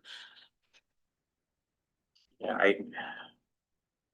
and that may be another can of worms that we have to deal with, and I don't have that answer for you right now, right? I just thought we should think about it Yeah. because it's definitely an issue. Counselor Steph. Yeah, and this is more for Tara Lynn, that you're our economic development officer, you are in constant communication or trying to communicate with owners of buildings and such, and working with them to get potential, fantasies. How many, or I guess percentage wise, are people just ignoring you and not getting back to you versus, Mr. Tiber or somebody that would speak to you every day? So. I'm finding right now, I think I have 2 people interested in opening a business in Seaforth. And I have approached all of the property owners that have vacancies, and passed along contact information. And those 2 people still have not been able to secure a space. So whether that's, the property owner's not getting back to them, or whether they're just saying, I'm not interested in renting, or I'm not interested in renting for that particular business. I see all those cases. In Brussels in particular, we've had a lot of issues with entrepreneurs trying to secure a space and not getting any response, and I don't get any response either. So I mean, it's not as much of an issue in downtown Seaforth as it is in downtown Brussels, sure. But again, it's different. It just depends on the circumstance, right? It just depends on, I think, too, the type of business that's wanting to go in, whether that property owner will entertain that or not. And then, yeah, we just have property owners that simply just don't respond. And don't respond to any form of communication. Which is your frustration. Yes, yeah. Right, trying to promote and develop. And then also with our new announcement of our nursing home and new build, we're gonna have to adapt our communities to service-based instead of retail. So just because you can't rent it as a shoe store, you may be able to rent it as a Mediox for oxygen or something like that. So we have the person in Tara Lynn to work with the landlords that truly want to work with. And the ones that are ignoring. And like Deputy Mayor said, the areas of strict commercial, like the building that aren't just going into desperate, those are the ones we should be focusing on. Because those are the ones that are hindering, and all our buildings are connected, so eventually we're gonna get into fire code and stuff that become a bigger issue, so. I think we can work with staff to get something, and we're getting. So Tara Lynn, you commented about the fact that in downtown Brussels, you got property owners that won't even reply to you when you try and contact them. Yeah. Are some of those buildings 100% vacant? Yeah. So at this point, Councillor Fisher has made a motion for deferral. I think the whole idea of we need to come up with some ideas, preferably in ready, to give the staff, make sure they're in by the first meeting in September. Any suggestion that you had here tonight that you liked, you could put it in ready. But I don't want to give staff more direction than that, because let's see what all ideas we come back with. I think some of them are really good. The totally vacant buildings is probably a great spot to start. The nice thing about starting with something simple like that is that if we want to expand on it over time, then you've got something to work with, and you've got your foot in the door kind of with something. So that makes a lot of sense to me. I do need a seconder though for Bob's motion for deferral, second by Ray. Did you have one more thing, Larry? Just said one more. The buildings are, all our buildings are connected. And just to give you an example, like 4 years ago, the one in Seaforth, I got a call from the apartment building on the corner. The water was coming into apartments, not just coming, it was pouring. In the building next door, right against the wall, and it burst and it flooded these people. And we were 6 hours to get a hold of somebody to come in, it was shut that evening. So that's why if you have some form of access to these buildings that, Be it fire, be it structural, but you go in and if they haven't vacant, you gotta go in and check them or haven't checked, whatever. That's what we can say, because they are connected, one affects the next, and can affect the next, right down. I can appreciate a plumber not busting down a door, but the fire department, they're going to. Well, that's good. No, I understand that. Yeah. Okay, so we have a mover and a seconder. If everybody's agreeable to that, all in favor? And motion carried.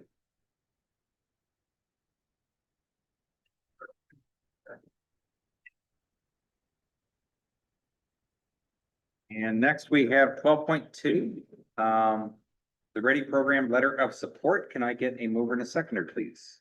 Moved by Councillor Deal, second by Councillor Morrison. The council authorizes staff to provide a letter of support for the County of Huron's expression of interest to participate in the Province of Ontario's Regional Economic Development through Immigration Ready Initiative.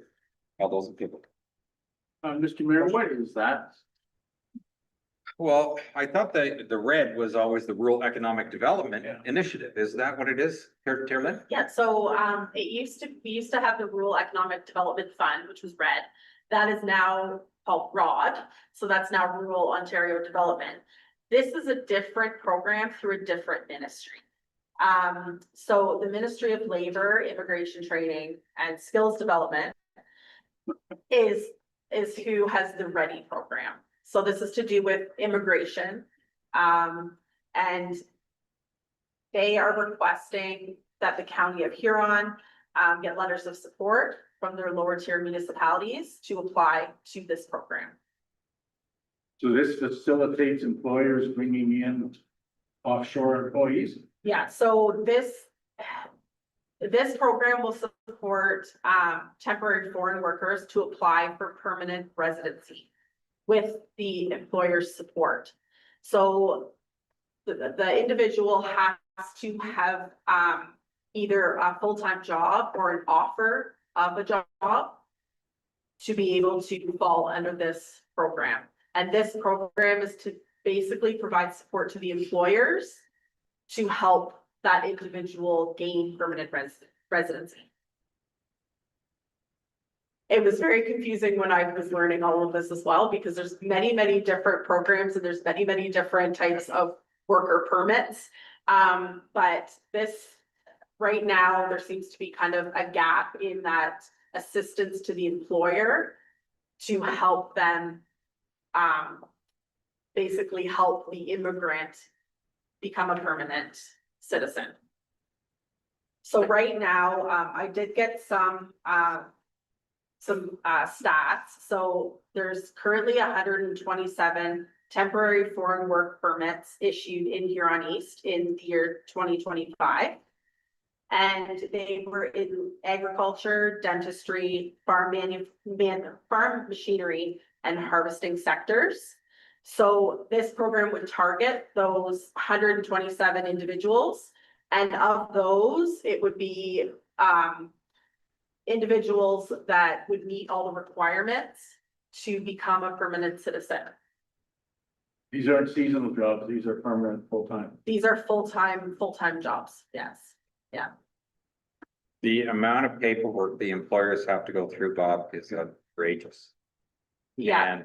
And the unfortunate part is the government itself, even once you filled out the paperwork, there's no timeline in when they get back to you. There is, it's long. Yes, it is. It is. Yeah. Yeah, so my understanding of the program is to support the employer to try and help them bring these people on board as a permanent workers, basically. Thank you for the explanation. So. Did we tell the vote yet? We did. We did not first. Okay, all those in favor? Motion carries. Seaforth and Area Museum de-accessorizing policy. Is it? Okay, well, that's kind of accessorizing.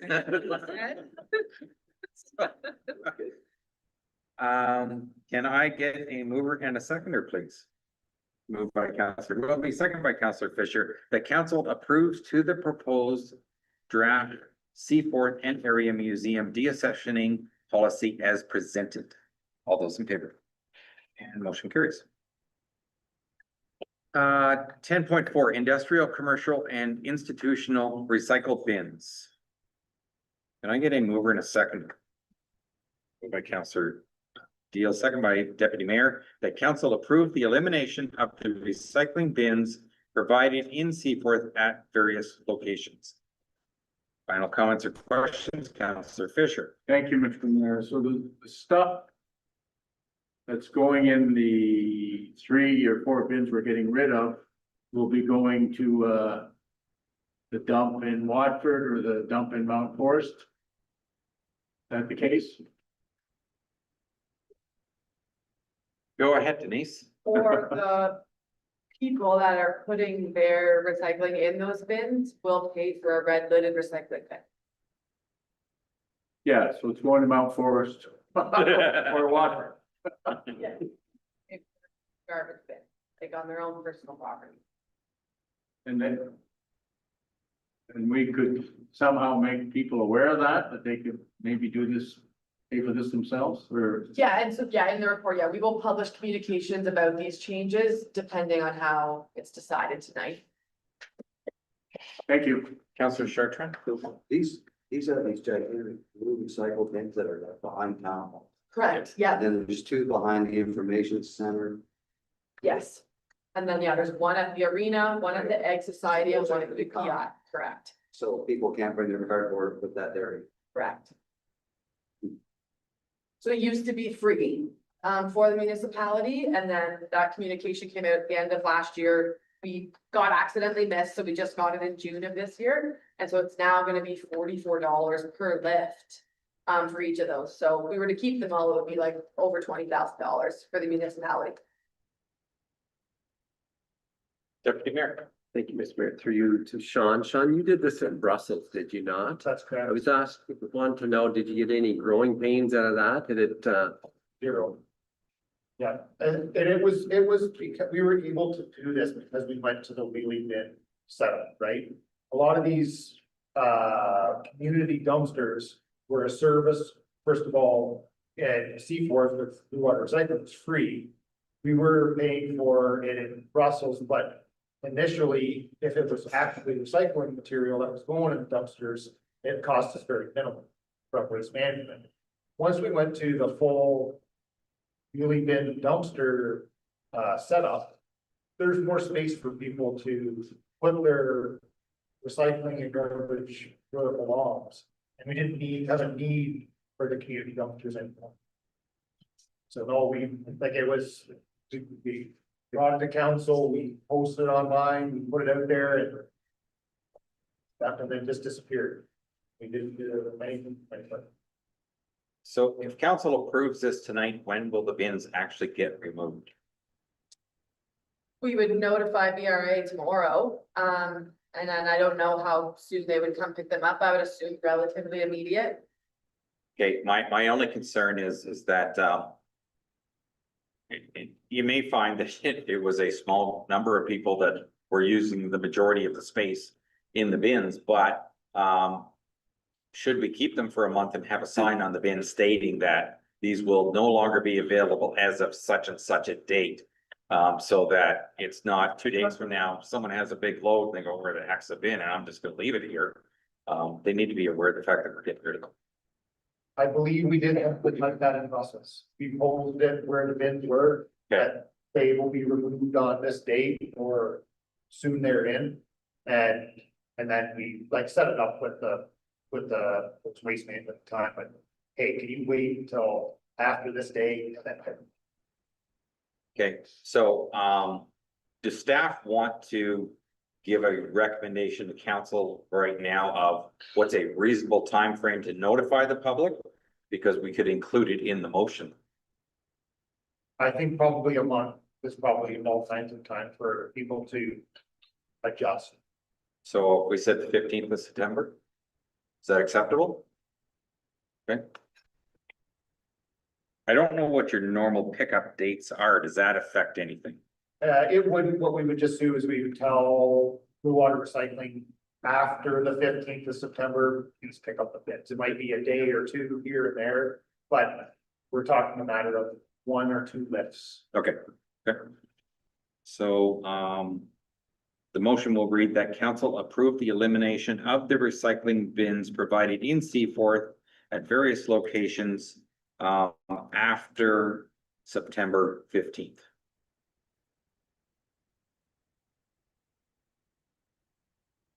Do I have a mover and a seconder? No. Not yet. Oh, yes, do. deputy, yes, Councillor Deal and Deputy. Okay. Everybody's acceptable for that, all in favor? Motion carried. Seaforth Connecting Link Winter Maintenance, can I get a mover and a seconder, please? Moved by Councillor Deal, second by Councillor Morrison, that the council direct staff to execute the winter maintenance services agreement on the Connecting Link at a cost of $9,316.84 plus HST for the 2026 and 2027 winter season. All those in favor? And motion carries. Name that street public engagement results. The motion reads that council approve naming the road allowance located east of Sports Drive connecting Bryan's Drive and Anderson Drive to Maitland Drive. Can I get a mover and a seconder for that? Councillor Steffler, Councillor Fisher, any questions? All those in favor? Motion carries. Request for proposal award Seaforth and District Community Center food booth. Can I get a mover and a second? Moved by Councillor Fisher, second by Councillor Wilby. That council award the Seaforth District Community Center food booth proposal to Amanda Davila, as in Cuba. For the price of $550 per month, inclusive of taxes. Comments or questions? All those in favor? Motion carries. Question, Mr. Mayor, Oh, please. sorry, go ahead. Thank you, tell Lisa, please. Just a 1-year lease and then we go forward? It's in the agreement that we have prepared that they can have up to a 3-year renewal. And they have up to the 30th of May that following year to decide whether they want to maintain that space. CPI each year? Yeah. Is there any way to monitor energy use? No, particularly for the. Okay, I just thinking how much energy of gas fire poles and fridges, et cetera. Okay, that's good. I can appreciate that concern, Councillor Fisher, but I'm gonna say, even if the municipality broke even, the fact that you have better services at the facility for the public is probably still a win. It's win-win, yes, Mr. Mayor, thank you. And I also think that too, within the contract, the person that we're awarding it to, they've also asked that at the end of the year that sit down, review it together as to what their actuals are, as well as what it is for us. So some of the expenses other than utilities, can't factor, but some things may be the cost of the recycling or perhaps there may be some extra garbage or anything like that. So it is in the agreement that we can discuss it. So, but again, as Mayor has stated, that it's a service that our users are looking for within our facility. Thank you. Councillor Chartrand. At least wasn't there, the fryer was broke down, the fridge wasn't working. It's that up to us to replace that as the. It's in the agreement that it is our equipment and from my understanding that all the fryer does work. There was a cooler in there that belonged to Coca-Cola, but it's not in the best interest of the municipality or renter of the space to maintain that cooler because you have to purchase the product from Coca-Cola and they don't get enough Volume. whatever, they have to have a minimum. So we are looking at purchasing our small for that space. So that large cooler now is gone and we're looking at. I had heard last year the fryer wasn't working, but it's working. Well, it hasn't been time, but I believe from my understanding, it was much. We already voted on that, so thank you for that. So we're down to 10.8, Chief Building Official 26-06. The repeal of the heritage designation under bylaw 15 of 1985. Can I get a mover and a second, please? Moved by Councillor Deal, second by Councillor Wilby, that council accepts the recommendation of the Heritage Advisory Committee to repeal bylaw 15 of 1985 and directs the clerk to prepare and provide the notice of intentions as prescribed in the Ontario Heritage Act. All those in favor? Motion carries. FD, engine rescue fire apparatus procurement. I'm gonna read this one first. That the council award the purchase of 2 engine rescue apparatus to Fort Garry fire trucks for the price of $2,155,997.26, inclusive of net taxes and contingencies. And that the council approve the purchase and delivery of 2 trucks in 2028, opposed to the 2028 and 2030 as previously projected in the 10-year capital outlook, and that council approve a temporary deviation from the procurement policy to allow for procurement by quotation to Fort Garry fire trucks. Is there a mover and a seconder for this? Councillor Fisher, Deputy Mayor. Steve, I had one question, and it's not about these 2 particular trucks. But we've talked about the ladder truck a lot. We have one, Goddard has one. I have seen videos where fire departments are now using drones to fight fires. They literally carry, and I think it was, I'm not sure if it was 1.5 inches or a 2-inch fire hose up the bottom. They fly up, they were showing where they were fighting a fire 30 stories up and shooting the water from the outside. And the reason I thought it was interesting is because, first of all, I don't know or have never heard that either Goddard or Seaforth had to use the ladder truck to get people out of higher stories to safety, whether it's happened or not. And for the cost of those ladder trucks and the amount that they get used, whether they're a great investment for us when there may be other technologies that technically could cost a lot less and fight fires. And is it worth looking into? So to speak on the drone and things, unfortunately, you have to have a license to fly a drone, which means no training. You do have to have, if it's not tethered, you have to have access, I guess, from Aviation Canada. Pardon me?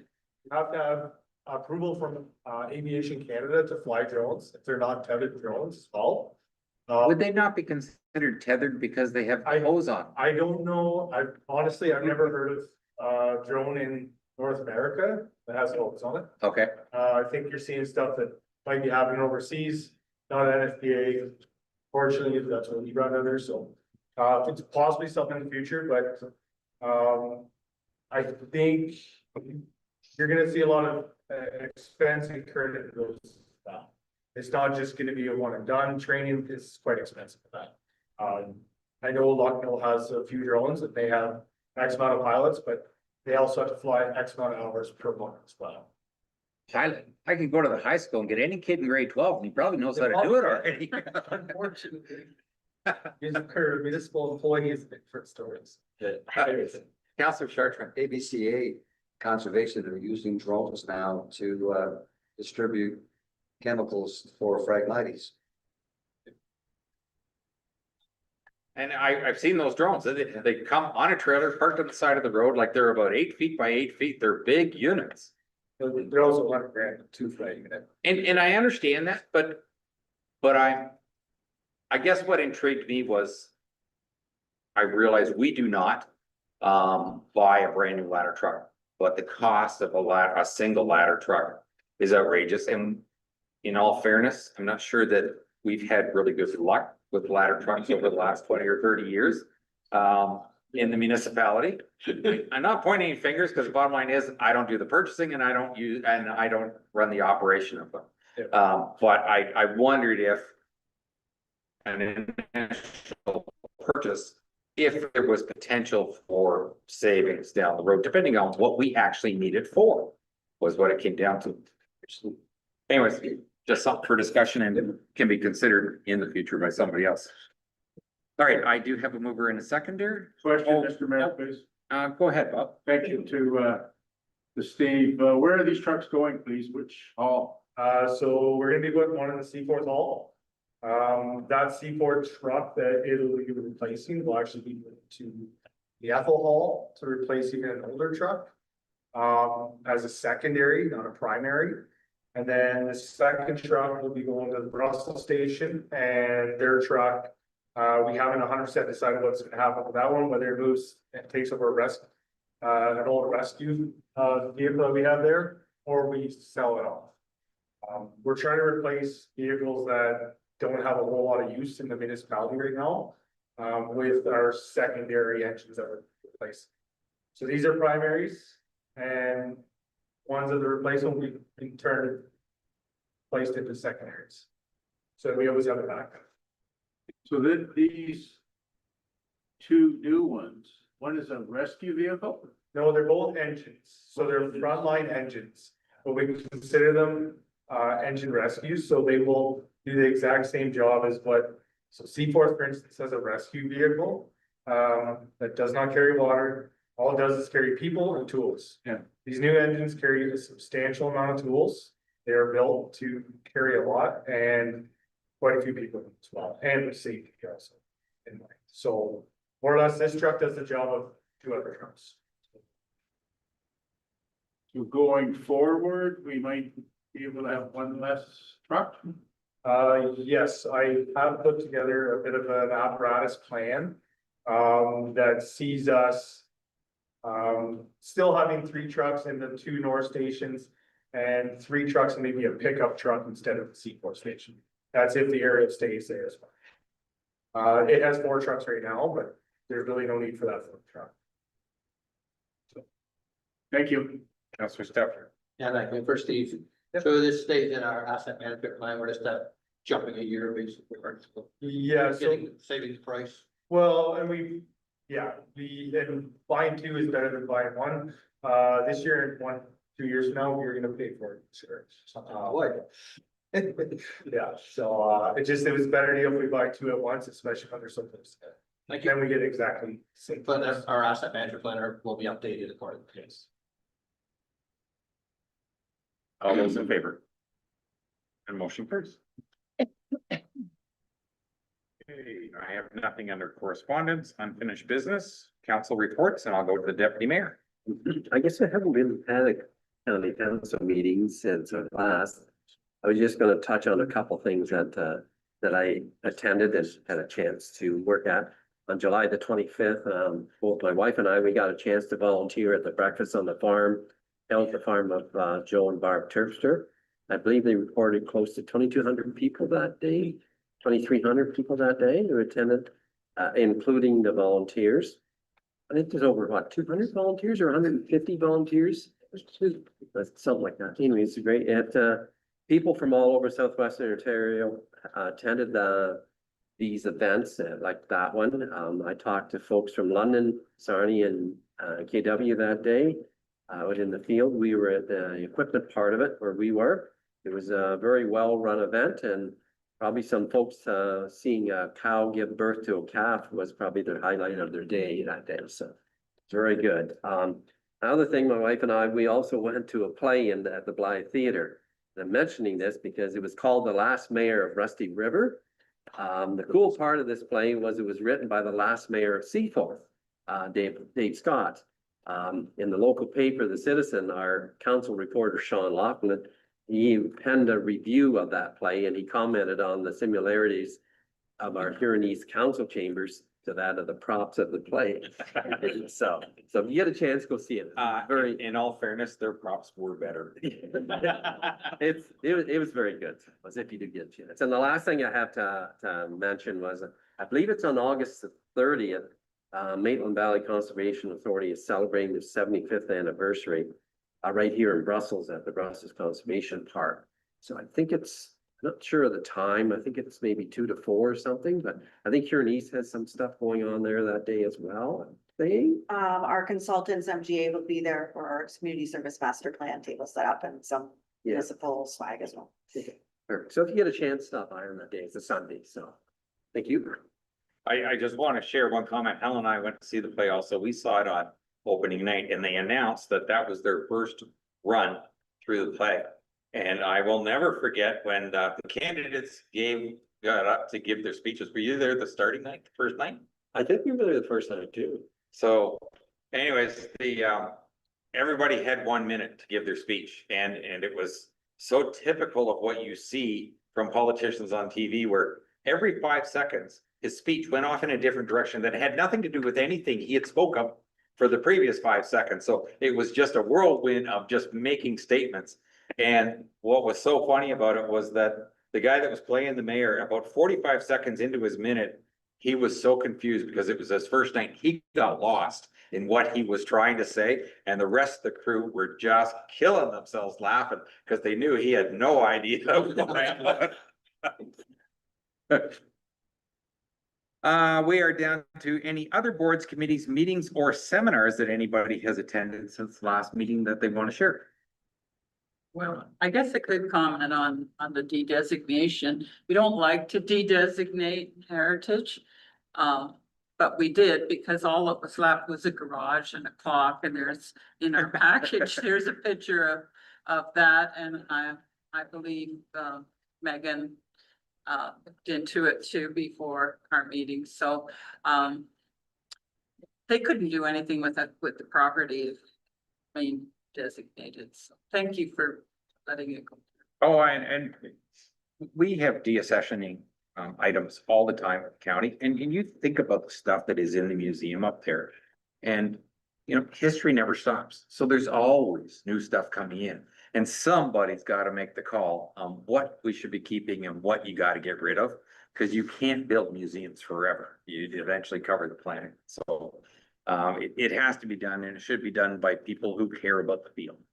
They have an understanding. So not a problem. Are there any requests at this time by member? Councillor Chartrand. Yes, I'd like to request that at our next council meeting, we go in closed session, we discuss an update on the McPherson. We're into the second week of August now. I'd like to get an update on what our plans are moving forward. Okay, that's reasonable. Are there any notices of motion at this time? None?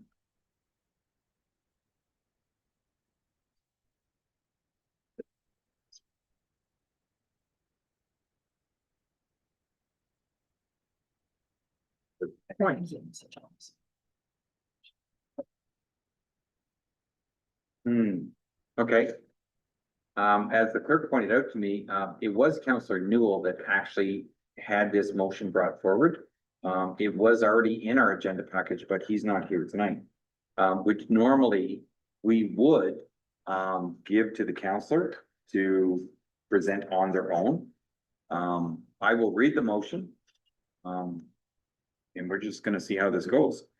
That council recognize Jack Ryan's significant contributions to baseball and community recreation in Brussels and his lasting impact on local athletics and community spirit. And that council approve the naming of the baseball diamond located behind the Brussels Morrison Gray Community Center as the Jack Ryan's Field. And that staff be directed to prepare the necessary bylaw to formally designate the baseball diamond as the Jack Ryan's Field and present it to council for enactment. My only question, I certainly always think it's appropriate when you can do things like this. My only concern ever is, do you have some sort of criteria that decides when you actually do it? Because at some point you only have so many ball diamonds, you only have so many arenas, things like that. And what gives one person privilege over another when you're naming? I don't have any problem if we go ahead with something like this, but should you have some sort of criteria that says it fits or it doesn't? That's my only concern. Councillor Deal.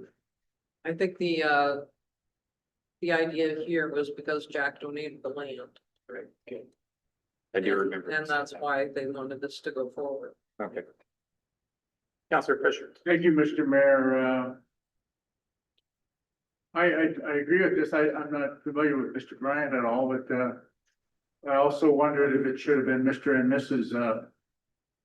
Bryant, because no matter what, these males do, there's a woman behind them, or carrying, so to speak. So I wondered if Mr. Newell would, Councilor Newell would consider making it Mr. and Mrs. Bryant. So that's the problem we run into when Counselor Newell is not here. We have his motion as he worded it. So council has one or two choices. You can either just move ahead with it, or you could, go ahead. Okay, so our procedural bylaw does mention that unless the mover of the, sorry, that the motion shall not be considered unless the mover of the motion is in attendance at the meeting. So I apologize, I just had to look into that. So we could defer. We can defer Discuss that at our Yeah, first September meeting. Good. yes. Thank you. Then in fairness to let Counselor Newell know what your concern is, so that he's prepared when he gets to the September meeting to respond to it, would be appropriate. So I do have a mover to defer, Counselor Fisher. Yep. And second by Deputy Mayor. All those in favor? Motion carries. And that is to the September.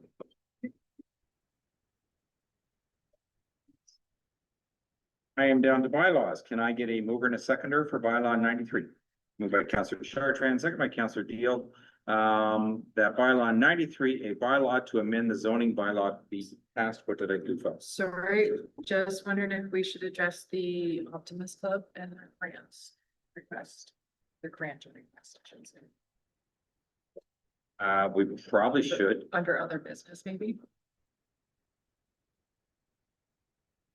Already had it read, everything. I'm so sorry. Just kidding. I'm still trying to get quick on my feet for these things, sorry. Good point.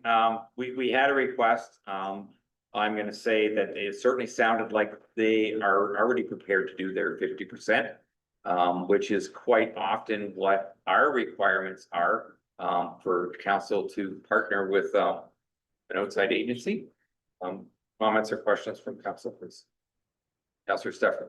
My few, recall a meeting not too long ago where it was just happy to get the park going and that there'd be no cost to us.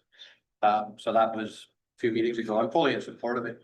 I think we're gonna have to take a look at this. So we're gonna get ourselves into a bit of a trouble. All of a sudden, there's a $250,000 fundraiser and we have to pay $250,000 for a new building or something because they've got half the thing. So totally agree, getting the park, it benefits us as a municipality, benefits the kids and everything, but I'm not really in agreement of going forward long-term on if they pay half, we pay half, because there's gotta be some conditions around. That's valid. Councillor Stefan. Or, sorry, Chartrand. The 50-50 thing too kind of played into the fact that municipality owns the land. That's the difference, right? Where if somebody comes in from a different group that doesn't own the municipal land, then you have to take a look at it. But in this case, we own the land. And we had said that we would pay 50% if they were going to fundraise the balance. That's the only difference that I see, is the fact that we are doing. Just the amount on. Now, the amount, like, they never really had an amount other than the fact they want the $4,000 that's left over. That leaves nothing if anybody else walks in. In fairness, I can't dispute the statement you just made. But our intent was, we were gonna get to a certain point, and if there was some left over, that's fine, it was okay. If something came in, but if there wasn't, then there just wasn't. That was kind of the way we had put our policy in place. And the fact that we're into the 8th month of the year, and we're almost to the point where we would normally start taking applications again for next year. So if in fact, we're only using up grant money that was left over, and they're going to be putting in a fair chunk on their own to do the work. I'm more inclined to be comfortable with that suggestion at this point, but that's just my opinion. Counselor Fisher, did you have a? I was just doing some math and $12,000 is not 50%. No, I understand that, but it indicated from the comments and what was in his application that the 4,000 was what he was looking for. Yeah, and I've heard 27,000, I've heard 31,000, so Now, I may be Anyway. wrong, but I also took from the statements he was making that they were gonna do a certain amount this year, Yeah. and they were gonna leave more for next year, yeah. which Good is a point, little different than the way the lawn bowling came. good point, Mr. Mayor. I'll go to Councilor McGrath first. I think you're correct. They want. This money is going to put the fence up between the dog park and. Because I believe I understood was saying his comment that they would be fundraising to do the backstop fencing at the time. They want that fence up between the two areas right now. That's what we've been looking. That was, I think the whole project was 27,000 to the backstop and the fence between, so that's. Councilor Stefan. Yeah, just for clarity, Mr. Costello was there, he's in his budgeted grant. And then he clarified that he had spoke to someone that he knew there was $4,000 was there, so that's what he was looking for tonight. Yeah. I think that was pretty obvious, but the way it was stated. Councilor Chartrand. Yeah, I'll make the motion that we grant $4,000.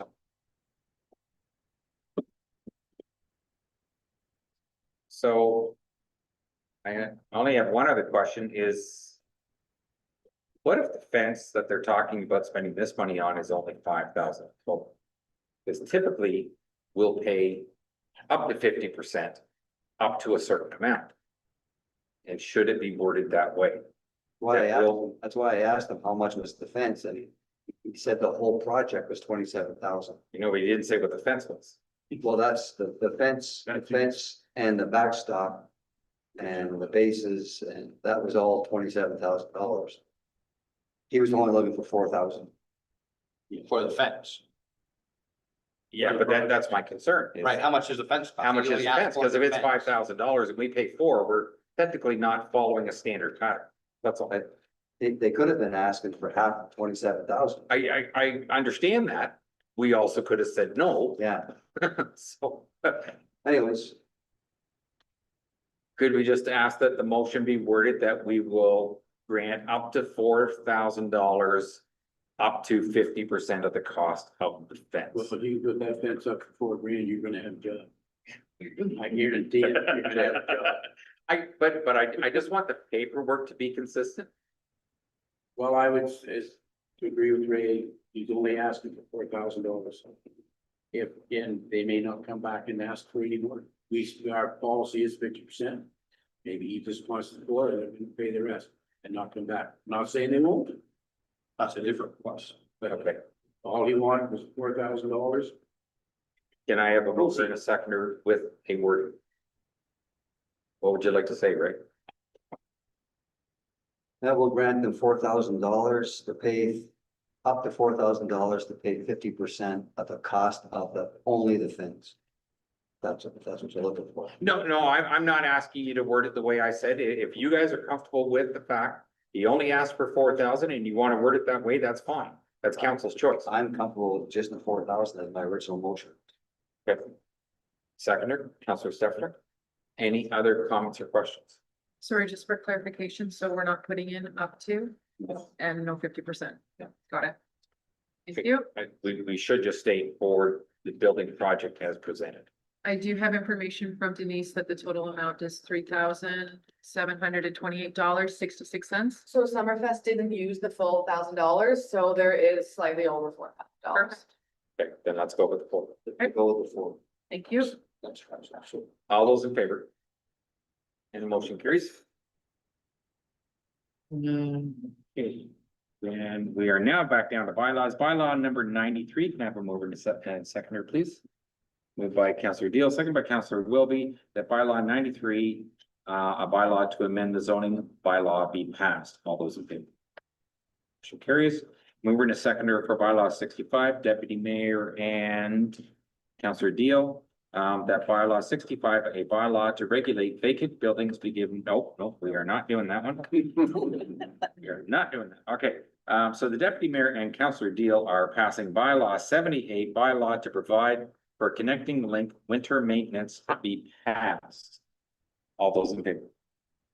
Motion carries. Mover and a seconder for bylaw 79, please. Moved by Councillor Deal, second by Deputy Mayor, that bylaw 79, a bylaw to assume Canada Company Road be passed. All those in favor?